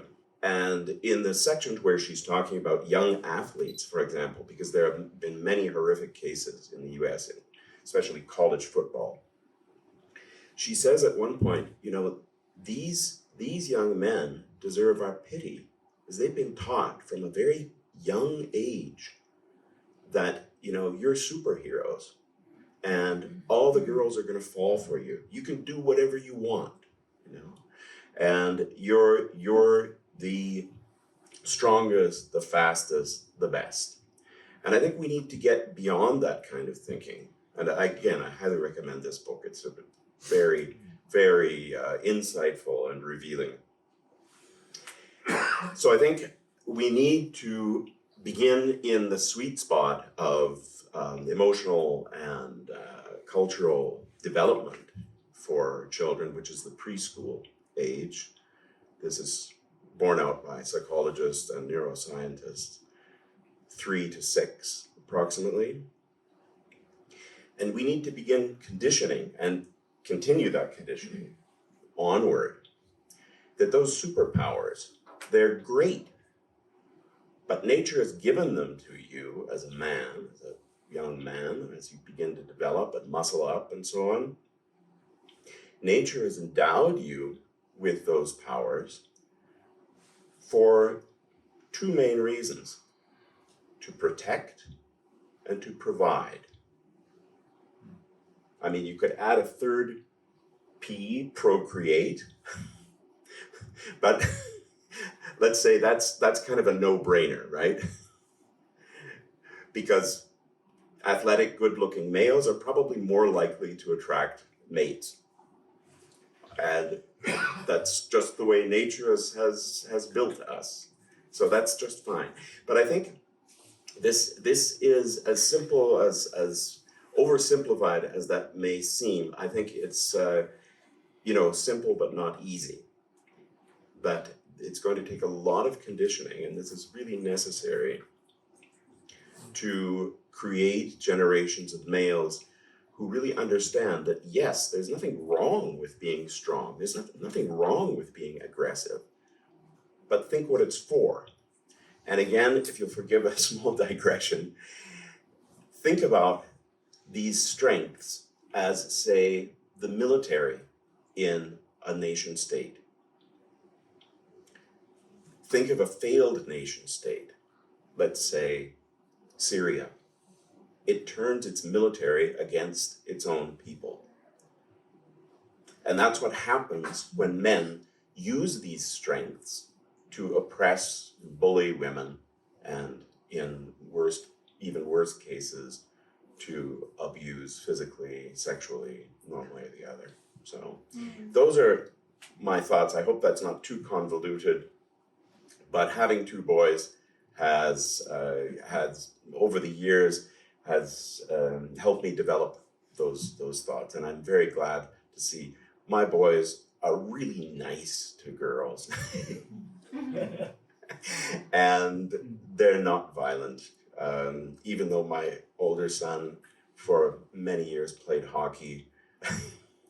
He didn't fight, didn't even get very many penalties.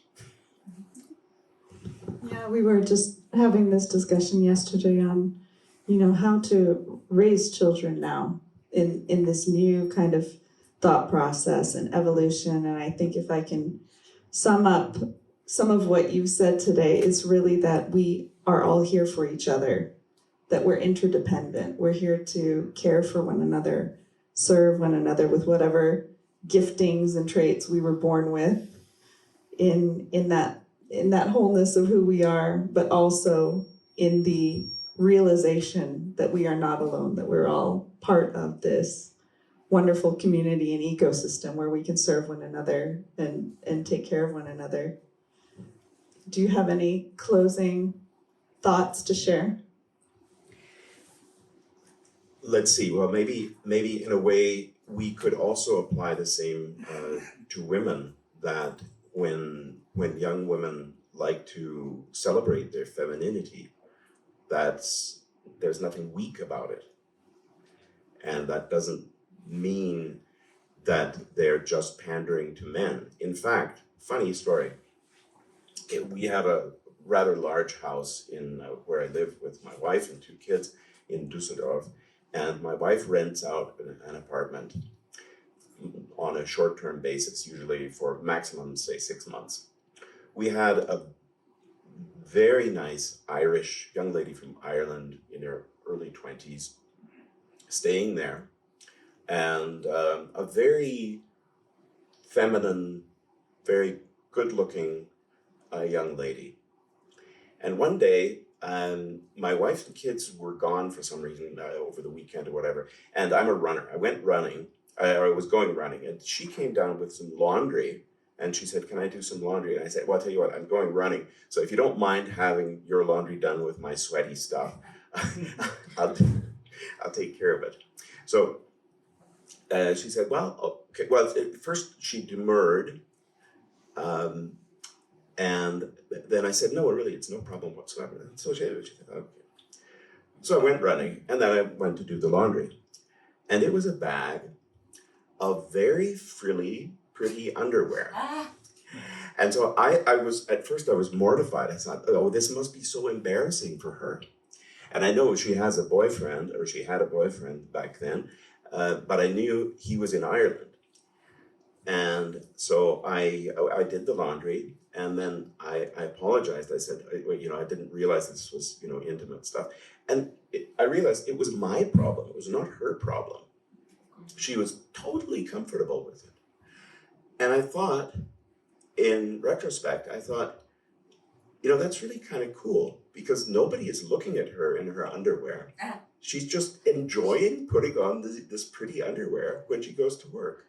And I thought, that's great. She's celebrating her femininity in her own way. So. The French in me very much agrees with that. Thank you. Thank you for that anecdote. And thank you, Mike Dury, for coming to share with us today.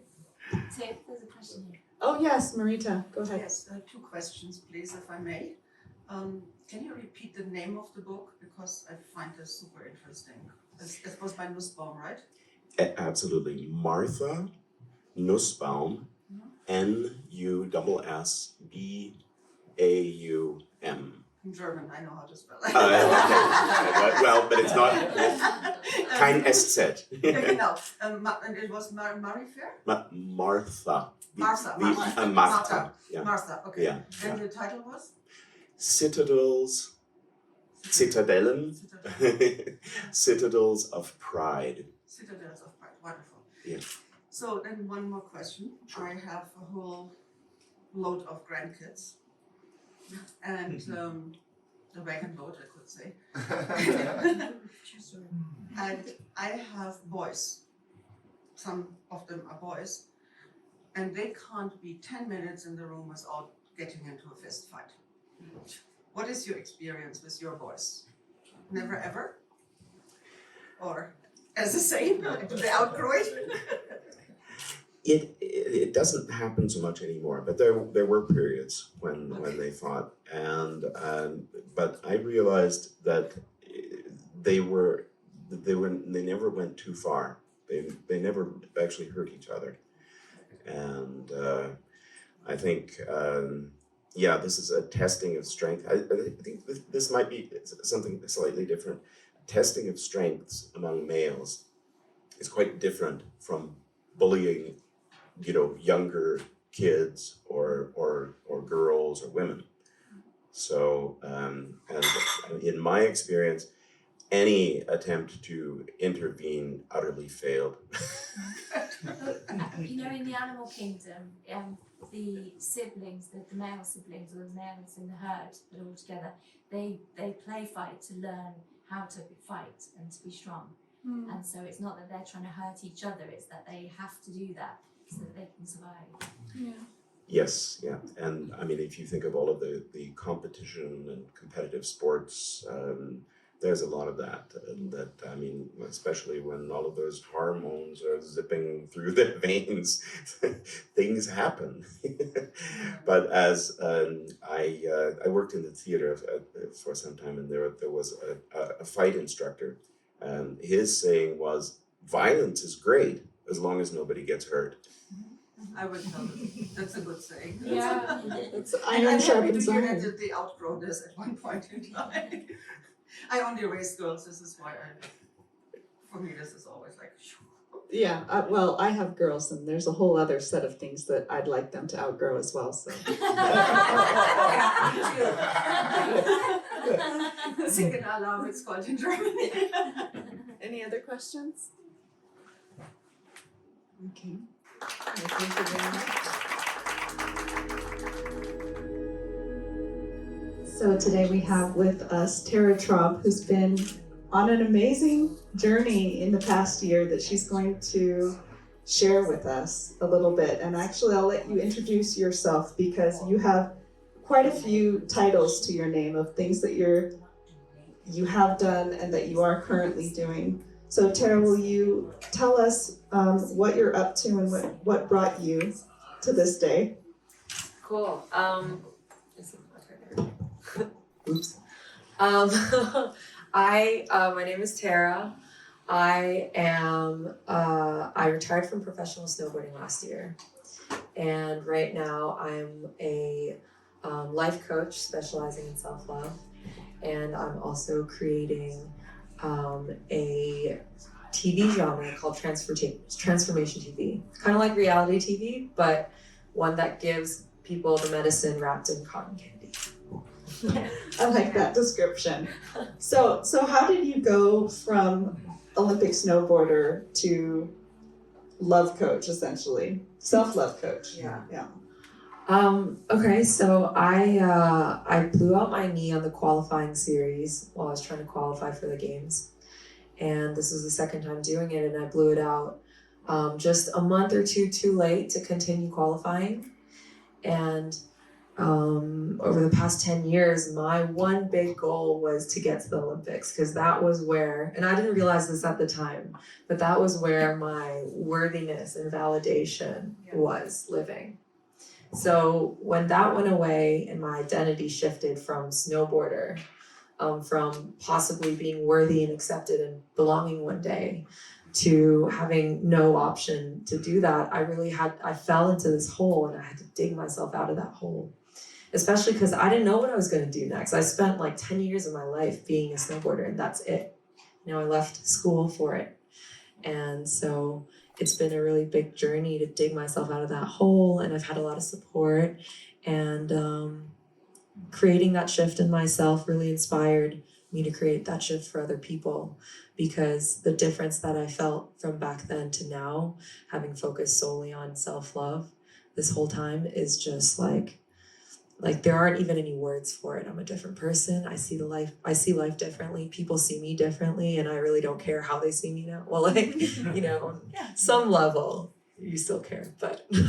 What were the stages like from kind of the realization that you were hurt enough to not actually qualify to continue anymore?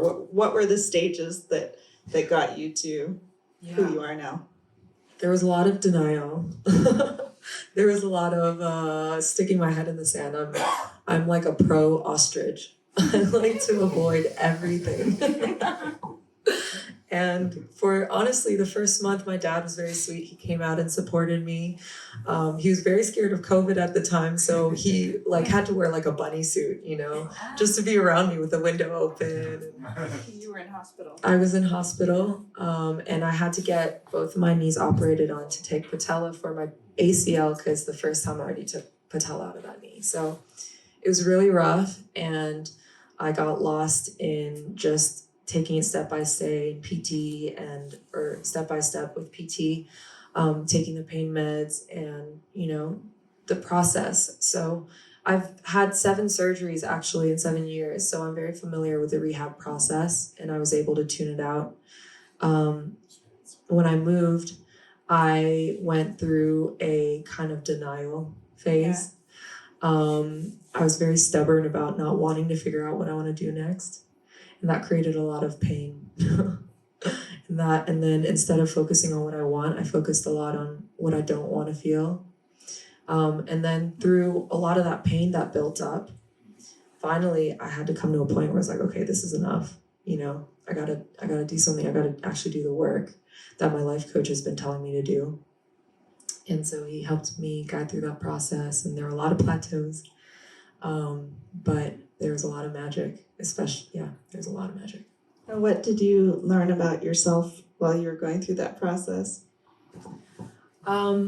Well, one thing actually I learned that is kind of relevant to what I was going to share today about is that, I've been very deep in my masculine energy for all of my life. I'm very good, very, very good at laser focus, at iron will and discipline, about pushing harder than anyone else in my life, unless I was up against the Japanese, because they ran me into the ground when I went to train with them.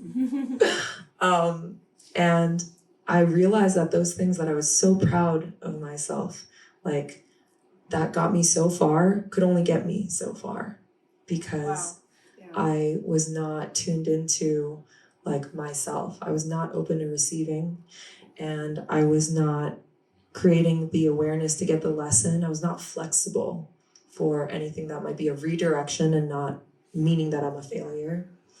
And I was not in flow. So these were all lessons that I had to learn, and that I got to learn when I moved to San Diego, and I got to put down some roots and buy a beautiful bed, I expanded my wardrobe to more than 3 outfits because I was on the road for 10 years. Got my nails done, and I love it. I love being a girl. Wow. You had that stark contrast of getting into your feminine full time, essentially. You were Yes. focused on self-love Yes. now for how long? For about a year, actually.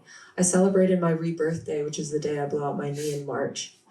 And yeah, since then it's been this epic journey, and I did my values, on this journey, and my top value is self-care and self-nurture, and that really aligns with diving into this feminine energy, and I realized that I can't move forward in the way that I want to move forward, and helping to heal the world and heal myself and creating a vessel to really heal the world without owning and loving who I am. And that only came for me when I started to embrace the feminine. So what did that look like when you were kind of discovering and delving into that side of yourself, and how are you bringing that into what you're doing now? What did it look like? I touched on it a little bit. There's a lot of I did a little bit of shopping. I expanded my social life because before I was so focused on pushing harder than everyone else because I had to catch up, right? Because I started riding when I was 18, when everyone else, all the other girls were learning how to podium while I was learning to link my turns. And so I always had this, I had to push. So in doing that, I sacrificed the social life. I said no boyfriends until after my career and really regretted it.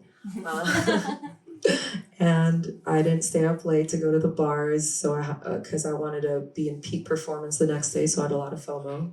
So one of the things that it looked like was I spent 6 weeks actually in October, November, where every other day I went to a show, and then I went to EDC and crashed. It was a rave. And I basically fit in all the things I had FOMO about in the span of 6 weeks. And then crashed hard, and then I learned another lesson that, it's not fun to do these things when you're tired. True. So it's a lot of it is I'm also, allowing using pleasure as my compass, pleasure in eating, conscious eating. I used to be very restrictive with my eating, only eating what was good, protein and the best things for you. And I realized I love chocolate, and I'm allowing myself to have some chocolate.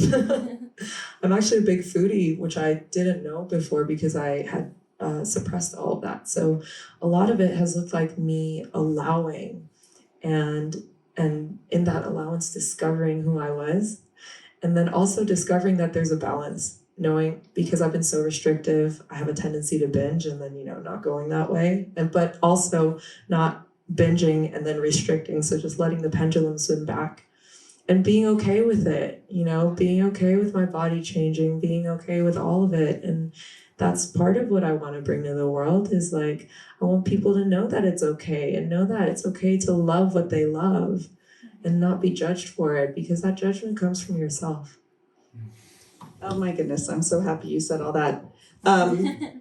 The word pleasure, I think, is something that's become somewhat of a dirty word. I'm not sure if this is true in all cultures, but definitely in the Western culture, there's kind of been this, decadent kind of shameful thing about chasing pleasure, going after pleasure. I think it's a feminine superpower, actually. Oh my God, that yes. Men should definitely, that men can definitely also, enjoy in their lives. It's just that it's also the French side, the beauty of just being alive and enjoying this, everything, the food, the company, the day. Yeah.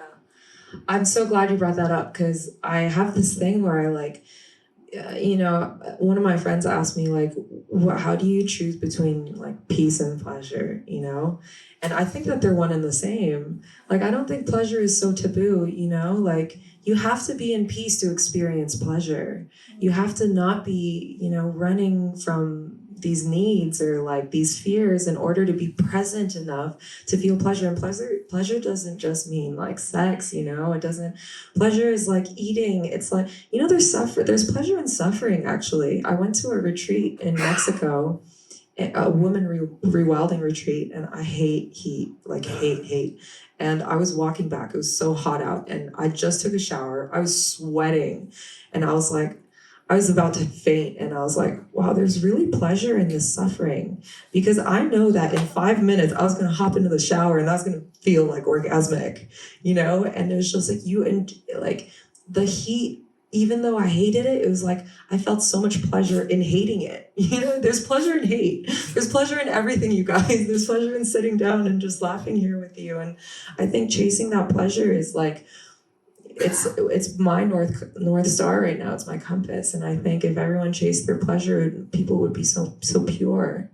You know, there's not, yeah. If I'm to translate what you've just said into kind of my own language, it's departing from what's become so dead in our society and so lifeless into filling ourselves with life again. Yes. And just enjoying, just being on this planet embodied within ourselves. Absolutely. Pleasure is, you can get pleasure just like sitting here, right? You know, like I think pleasure is the ultimate presence, because you can't feel pleasure without being present. And when you're present and you're in pleasure, you're feeling gratitude and you're growing. And you're in your feminine, you're in your superpower. Yeah. Wow. I hadn't thought about that before. Thank you. That's so true. So enjoying this presence of all of us here today and the gratitude of communing with you all, taking a moment to soak it in. So Tara, one last question from me, unless there's other questions from the audience. But I want to know about this transformational television. Like, what's the inspiration behind that? What is the big dream? Okay. So I've always been like a super hard worker, right? Push. And in that process of trying to become the 1% of whatever field I was in, I learned that doing like self-work was part of it, and doing the high performance work was part of it.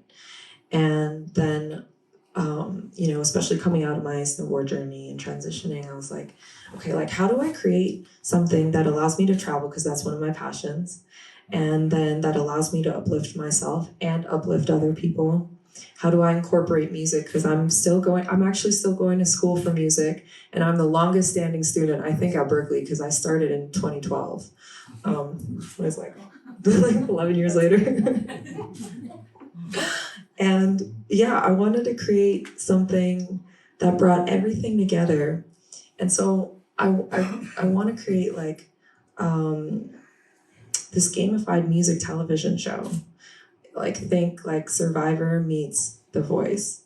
And then you add in transformation work from retreats like Vortex or Mind Valley, or conferences like Summit at Sea. Or Tony Robbins meets Oprah, depending on what your crowd is.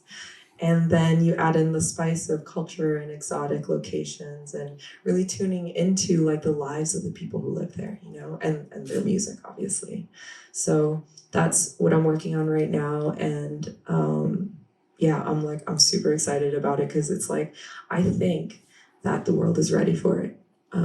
The personal development industry is exploding, especially at COVID. I think a lot of people did a lot of work in COVID. They had to. And coming out of COVID, a lot of people are seeing your darkness. So I think people are ready to get the medicine wrapped in cotton candy, and I want to be the one to bring it to them.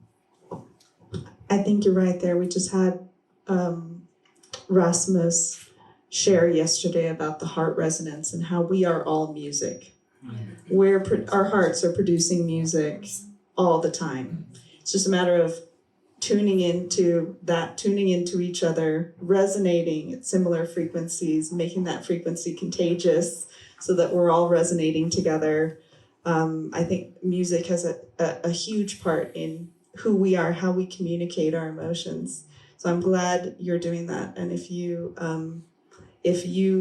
need any help or if anyone wants to support that amazing project, I know that you've got a great team already, but I'll tell them to reach out to Tara Traub. But where can they find you currently? I'm on Instagram and TikTok, though. Is it a snowboarding account or is it? No, my Instagram got hacked 2 days ago. So Good timing. yeah, but it's my name and I'm in the process of getting it back. But if you follow me and get any suspicious notes, don't follow the instructions. Yeah.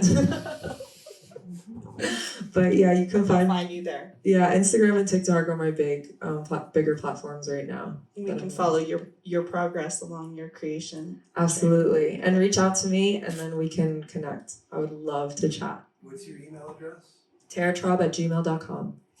It's gonna be out there. We're putting this on internet, right? Epic. Okay. We won't cut it out. Thank you, Tara. Thank you.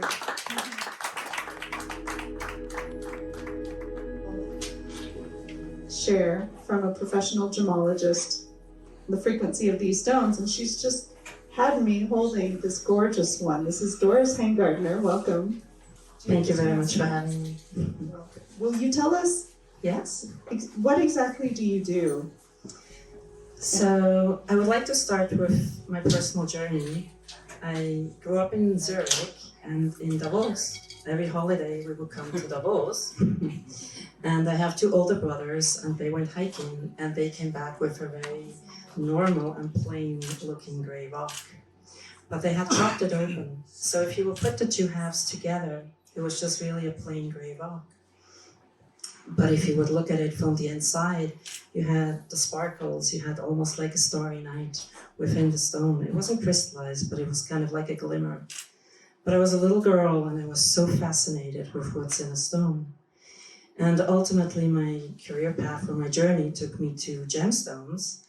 And I did my gemological courses in 1991-92. And by the time I started buying stones for my own company in 2012, I specialized in the newer stones. And I believe that these stones are actually showing our changing world. It is Paraiba tourmaline. Tourmalines have been around for a very, very long time. But the definition of Paraiba is it's a region in Brazil, and they're a copper and manganese bearing blue to green tourmaline. And it was a gentleman, Mr. Heitor Dimas Barbosa. He had this vision that kind of behind that hill, in that arid country in Paraiba, in the Batalha mine, are these luminous gems, and they were discovered in 1987. So if you think how recent many of these new stones came out, like mandarin garnets came out in 1991, they're orange. Tanzanites are kind of a blue with a purple and lilac. They came out in 1967. Tsavorite were discovered also in about 1967.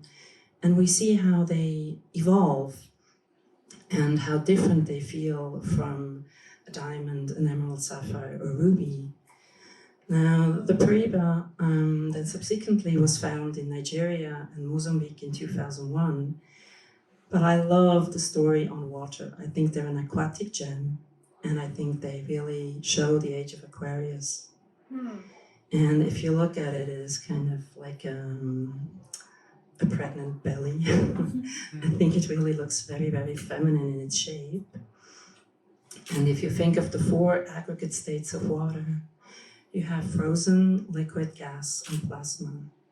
And to me, and this is really my personal view, but to me the diamonds are more the frozen water.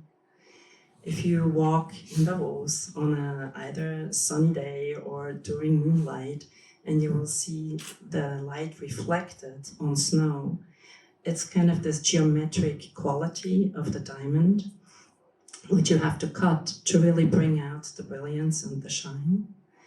You have to have the perfect proportions, the right percentage of the table. The way you look at a diamond is also quite directional in the eyes. The eyes really go in. They go kind of into the facets, into the culet, etc. So in my opinion, it's more of a reflective nature. They really shine up with beautiful light. Whereas the Paraibas, you can turn off the light. If we would dim it here, they would almost glow more. So to me, they're the liquid water. And if we look in the world, when I started working in 1992 at a diamond company, I would say, let's meet there underneath the clock at 12 o'clock. And I didn't have a phone, so in case anyone was late, we had to wait. And today we have mobile phones. We're going away from centralized to decentralized. If you look at the frequency of this gem, it's highly, highly vibrational. And it really seems to buzz. So it's showing also the whole rise of crypto, etc. I think it's really going away from the more masculine. It's also, it's going away from the flawless, the perfect, the large, the pure, just the seed, the less individual, to the a lot more individual, where we have all the different shades of colors. We have from blue to green, all nuances that are really very aquatic. They actually have inclusions and show the inclusions. And it's more about their luminosity, about their glow, including the inclusions.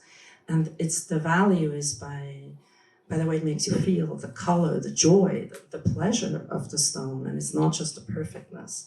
So I really resonated a lot with what Tara said before. And to me, they have a song and you can imagine it. I can't hear it, but you can really imagine like a harmonic in it. And if you compare the way this stone would sound and you compare it to maybe a ruby, it's a completely different song. And it's not just by color, it's also by material. If you imagine you listen to a tune on a piano or a cello, you get a different resonance with it. And if you have the same tune played on different instruments, you get a different resonance. But also if you play different tunes on the same instrument, you get a different resonance. So the difference between a green stone, if it's a Merloni mint Grossiola garnet, a mint tourmaline, a light green Paraiba, they all have such a different feeling. And I would like to invite you to explore gems with your eyes closed. How do they resonate with you? How do they make you feel? What senses? So also I'm a foodie and I love chocolate, and we created gem chocolates just to capture the essence of a stone. And it's not just this colored chocolate. There's really kind of a lot of fun in it. And if you really open yourself up to how would your gem or any rock you see, how would it taste? How would it make you feel? How do you resonate with it? What song does it sing? I just feel it gives such a deeper connection to a stone. And Paraibas are 350 million years old. And Tsavorite garnets are about 1 billion years old. They really are stardust. And they hold wisdom, information, knowledge. And if we connect with them, I believe they actually help to ground us and connect us with something calmer and higher within ourselves. And then we become so present and so solid in it that we kind of go more inside. It's really a sphere where we're completely in the center, and then automatically we just resonate out hugely. Can I ask you, how is it that you choose a gemstone to bring into your life, and then how much can it actually affect your state of being or your life? I choose the gemstones from a gemological market point of view, but then also they have to kind of feel happy. So they're stones that really are empty and don't have a lot to say. Like when you meet a very beautiful person, but once they engage in a conversation with you, like, okay, let's move on. And it's the same with stone. You have stones that are, blah, the certificate is phenomenal. And then you see the stone, you're like, let's move on. And there are other stones that I'm a bit critical on the diamond market. I think they've been sometimes very much seen as a monetary currency. And I feel some stones really show that. It's if you really look at a stone, it's as if you look at a plant, and the plant kind of opens up, and you have the same with stones. You look at a stone and it connects with you or not, and that's how I choose my stones. They kind of have to be let's say, a good frequency, however we want to define a good frequency. But I feel they're such powerful beings. They're so powerful, and we can really be a great team together. Because if we kind of honor the gem, they help us to be more centered within ourselves, and then we are more spherical, where our field is bigger, and like that we can make wiser decisions and we find more happiness. And I believe we then also move on from gems once we develop and we kind of outgrow a certain level of gems, or we unlock something within us which helps us to then grow into a different gem personality. So I feel they're quite deep, and yeah, I choose them on a gemological point, market perspective, as an investment, but also what is a gem match and who could it match? Is there ever such thing as a negative match, a negative impact? Yes. Sometimes you can see it with people. You see a person and they're kind of like the wardrobe of the stone. The stone is way too powerful for them, and it squishes their energy. It really squishes their presence. And it's like the person fades in the presence of the stone. And there's the other where the stone is way too weak and the person has such a big personality, in a positive way, a big presence, and the stone is just still in a kindergarten level. So I do believe that. I also believe that if you match certain stones together, you have stones that really like being with other stones, and you have stones that are like, no, it's just me. And you have other stones that really like a little bit of an entourage, and you can really see it. They're like people. You can see life in gems and gems in life. That is so cool. But it's really very true. I once had a morganite, and the lady wanted it just set, which is kind of the sibling stone of aquamarine and emerald, but in a very peachy, salmony color. And it was particularly soft-spoken and kind of like a beautiful rose, which just has the scent, but a bit shy almost. And the lady wanted it set without any diamonds. It was like, the stone was much happier when it had a little bit of diamonds around it, kind of holding the fort. The stone demanded diamonds. It was very happy once they came. And there was another stone, and the person really wanted a very blingy ring, but it was like, no. The stone is such how should I say, had a very strong presence, and was very happy to hold the show on its own. And you can feel it. If I would describe it to you, you could feel it. You can kind of see it when you put other stones around. It like contracts, or it just doesn't flow as much, and you can really see a lot in stones. I see a lot in the one that you've placed in my hand, actually, and I see that the perfection of imperfection, the uniqueness of each stone. I feel like this one is tremendously powerful. To maybe that I would be the wardrobe for this. Gorgeous. I think you're a perfect mean, really, match. like, you think we're perfect, but you match people to stones. Is Yes, that I right? do. Yeah. And just to go into the imperfection, if you imagine you dive into the ocean, you will see kelp, you will see fish, you will see sand wafts, etc. If you're in a plane and you look into the sky, you see clouds, and you see all these inclusions in the stones. If you look down into the land, you will see like veins of rivers. Here you see almost like veins and inclusions. They have tubular inclusions, they have hollow tubes, and it's really just open your mind and see all of life in a stone and just scale it on a different level.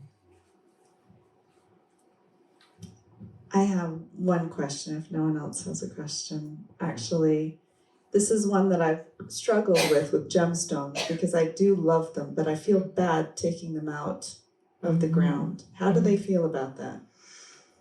There's some stones which are totally okay with it. So I think there's 3 answers. A, there are stones that come out. You find them on the fields. in Tanzania, people walk and just, or used to be before mining got very big, but you could really just find them on the fields. Some stones, again, please just open your mind and follow my narration, but you can feel they're kind of like angry. they're just not happy the way they came out. Maybe compare it to when a baby was pulled out of the womb with, it needs a bit more time to arrive.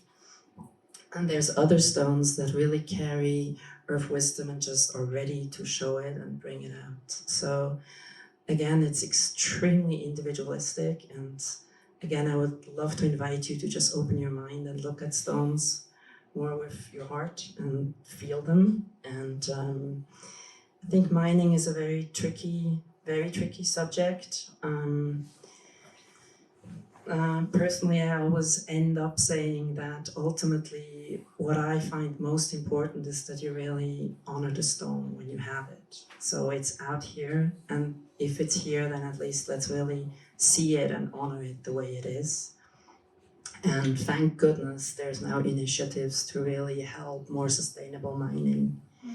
And I think it's finally catching up. But again, gemstones, they hold so much material, physical value that it just renders a lot of potential for other sides as well. So let's just at least be kind to the gems when they're here. Are there any questions for Doris? No, but that was amazing. Marita's got one. Yes, how does the match happen? It's intuitive. Usually I go by the first picture that comes, and then I'll trust it, and I'll bring the stone, and then I'll talk, and just hope I don't upset the person. And often, and then it's a journey. If it's right, then you feel it. It's actually my daughter gifted me that. It's she's quite a feminine girl or lady now, and she put on a pair of moonstone earrings, which are just by the name very, very feminine, and they're so captivating because they have this shimmer, but you can't really see inside very well, so it's more again a mysterious stone. And she was already very happy and glowing, and then she put on this quite large moonstone ring, which she now has, and she just looked up and she's like, "Mommy, look." And it was this part in her eyes that just really opened up. And, it's this deep joy. It's when your soul comes out and it's just flowing. And it's not loud, it's not talked, it's just presence. And you're in kind of also in a peace, and you're just in bliss. It's just joyful, but very calm. Where do you have your shop, or how can we visit you? In Zurich, Ingassen 6 on the 3rd floor, so it's above Bindello. And I had a shop on the ground floor, but I really like this gem oasis where you kind of come and you really let the stuff behind, and you really enter and you take a gem bath and you connect with the gems, because you can always connect with a gem. If you see this stone, you can ask it anything and we'll chat. It has a way of communicating with you. It might not verbally say hello, but in dreams, or if you hear a song on the radio, you will just get your messages. And they're very slow, so they really have a lot of patience, and it's as if they change along with you. So the more you develop, the more different sides also they show. But it's just trusting their guidance and then bringing out and talking. Got what question in the back? Yeah, I actually have 2 questions. 2 questions. One is how, I always wondered, how do you define that a citrine is attracting, for example, a well, or tourmaline is against protection and whatsoever. How did that ever, how do you It's something I don't really follow too much. I once was interested in Bach flower remedies, and there you also have the categories. I prefer to be more individual. What does wealth mean for you? Or what does protection mean? I have a pair of tanzanites, and I have a beautiful photo of a tanzanite I call Shield of Protection because it's cut like a kite. And the story with that is that tanzanite to me is very, very highly vibrational and almost a more ethereal stone. If you think of sitting in a concert, it's not right next to the violin where you hear the most, but maybe where you're sitting. And I feel it's similar with tanzanites. They have this beautiful blue with this lilac and purple. But they more work in your light body, and it's more their light body than connects with yours. And that is where it's so incredibly powerful. So to answer your question is when you then connect with the stone and you rise, or your frequency elevates, or you become still and calm and happy in yourself. Fear, danger, anger has a different smell, and it just then doesn't meet anymore. That's how you rise above. So personally, I don't go by the book.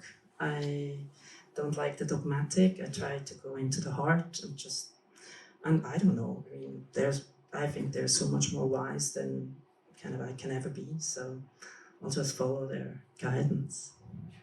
And your second question? Yeah, thank you for that first. And the second is it true that I have a lot of crystals at home. I'm far away from your knowledge, but I try to connect with them. Is it true if some stones actually break, that they took too much of your negativity on themselves and actually break them, and what to do with them afterwards because they're carrying the heavy energy, if it's true?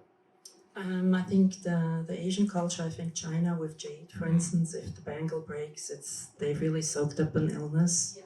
I like the story a lot. I'm super protective of my stones, so I always hope they stay alive and kind of don't break. But I do believe in them moving on. So, they get stolen, or you sell them, or they break, and they kind of move on. They've fulfilled their journey with you. And somehow they can't say, I would like to buy a plane ticket. So they have a way of moving on. Again, I feel stones are very powerful, and especially Paribus, they clean themselves out. So I don't really fear for them. And I think we shouldn't feel that we are burdening. So I try to see the stones stronger than us. But I believe they have a way of just changing. So the breaking would be also changing form. And then you either recut it. But again, it's very comparable with a human. We're born, so the stone is kind of a solution in the ground, and it has heat, pressure, time, like the baby. And it somehow comes out. Then we have this rough crystal, which is very pure in its essence, but then it's actually, how do we form it? How do we give it shape? And sometimes we're hurt and we're bruised in life, and then we need a recut, and suddenly we have a more modern cut, or we actually bring out a different light. And I would like to invite you to also see it positively. That maybe also excess weight of a stone, it breaks, okay, then it has two halves.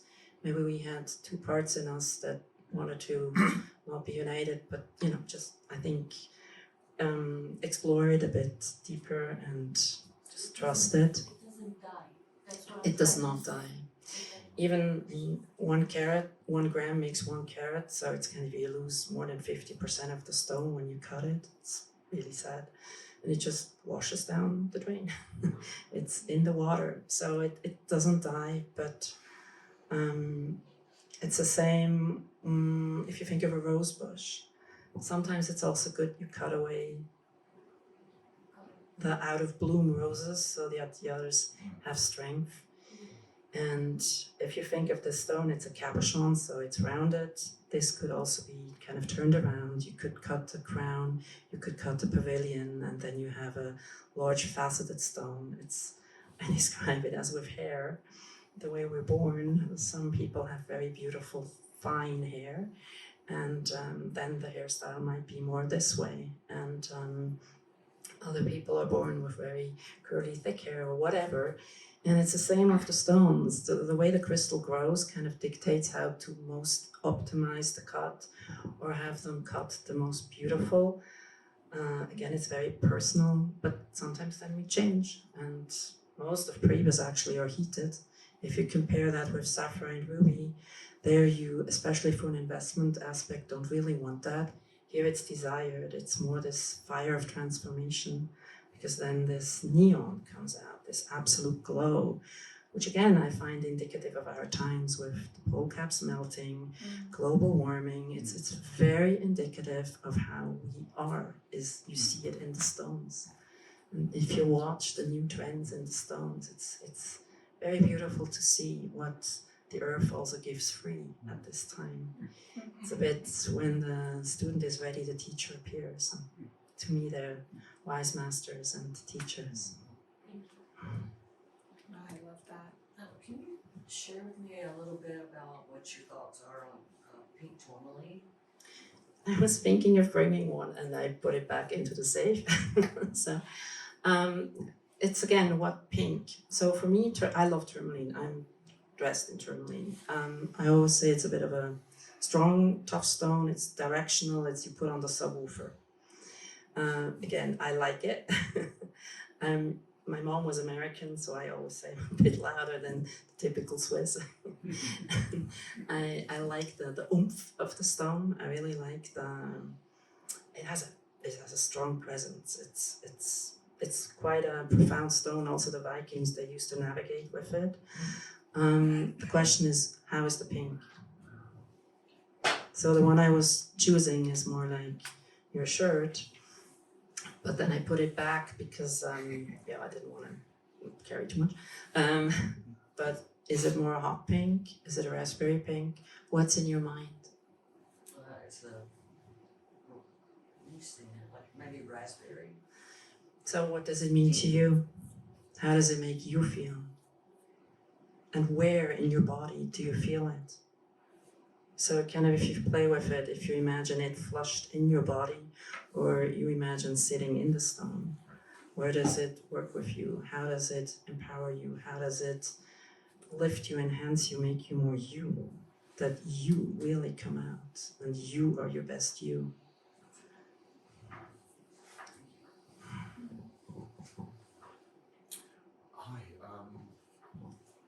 Hi, I also collect crystals, and my son also collects crystals, and Really? my mother did as well. I've often wondered about how sophisticated consciousness becomes when it sort of gets simpler and simpler, right? You've got the all, and then you've got sort of celestial bodies, and then you've got humans, and then you've got plants, and then you've got stones, And then you got stones. right, and the idea that I've been led to understand and that I really like is that they're all conscious. They're just different levels of consciousness. And so if we accept that stones have consciousness, then my question is, do they have personalities? Do they have emotions? Yeah. And can you communicate with them? And if so, are some people more able than others, or is everyone equally able? And how can you enhance your ability to do that? Thank you.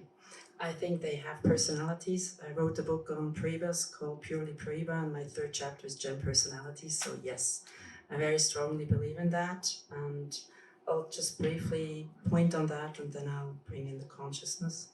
So if you imagine you're in space and you look to the Earth, you see America, North America, South America, you see Australia, you see Eurasia, whatever. You zoom in.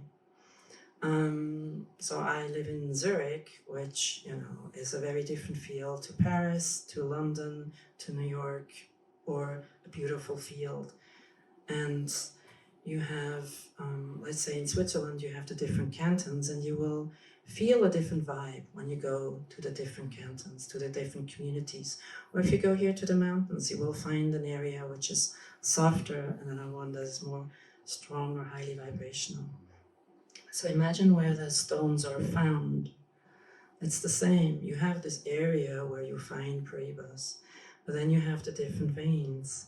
You bring out the stones, and ultimately you have the personality.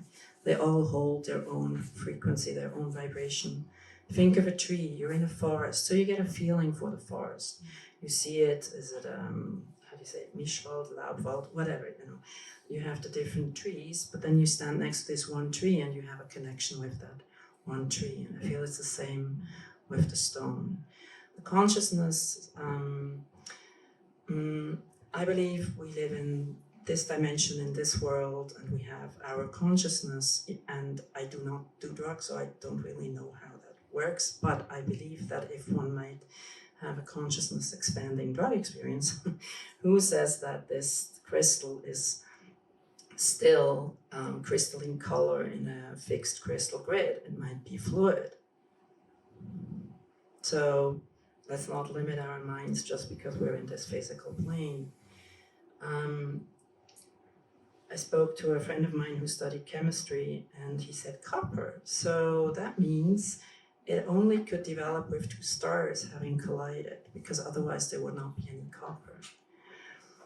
Also, I feel they're like acupressure points. If you do foot massage, you touch points on your foot, they automatically put you in touch with an organ within your body. I feel it's the same with stones. They connect you with a higher consciousness, and I feel the different stones have a different higher consciousness.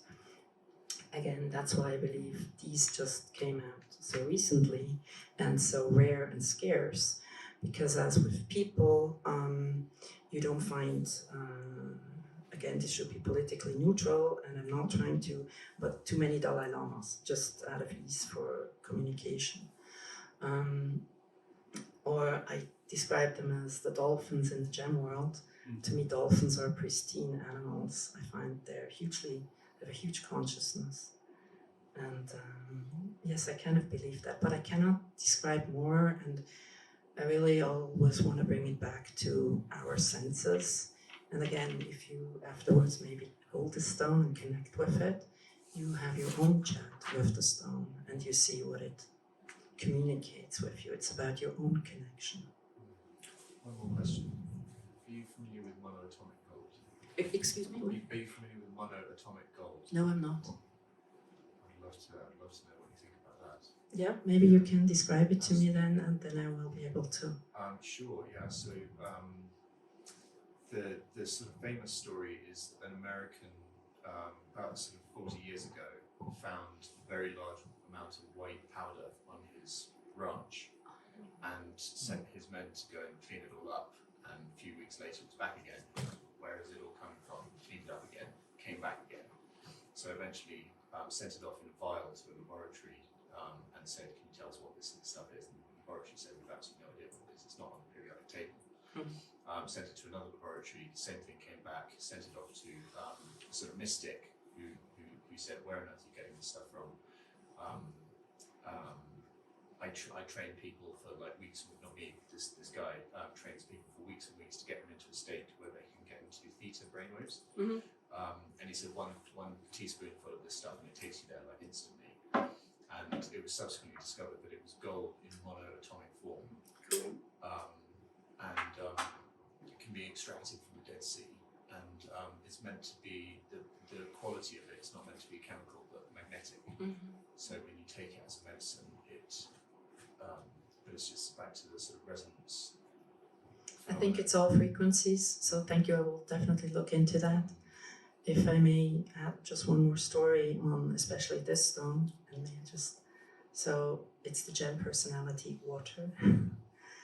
And if you think of water as being H2O, and you imagine one H is the human in physical form, and the other H is the human in non-physical form, which is the H2, or it's like spirit or soul around you, and that in itself creates a sphere, and that's the O. And to me, that's the smallest denominator of life. And it's kind of, if we're not here, we would not experience this in this form. And we had more H2Os, we have the vast ocean, we add more H2Os in humans, so we have the human population, or we have a beautiful large Paraiba. But it's how do you connect with it, and what frequency does it have, and how does it resonate with yours? And it's a consciousness. It's where, if we look quantum physically, we're not super dense in matter. So maybe we connect more with stones on this level. Having said all this, they have a physical, gemological, life properties, value, da-da-da-da-da. But I think like everything in life, to me, they have a song, they sing, they have a sound. I can't hear it, but they have a sound. So imagine how the sound is for you. Connect with them. Well, thank you, Doris. Yesterday we listened to Hans Martin's Heart song. I think the recurring theme here is that we are all frequency. It's just a matter of paying attention, really paying attention, listening, connecting.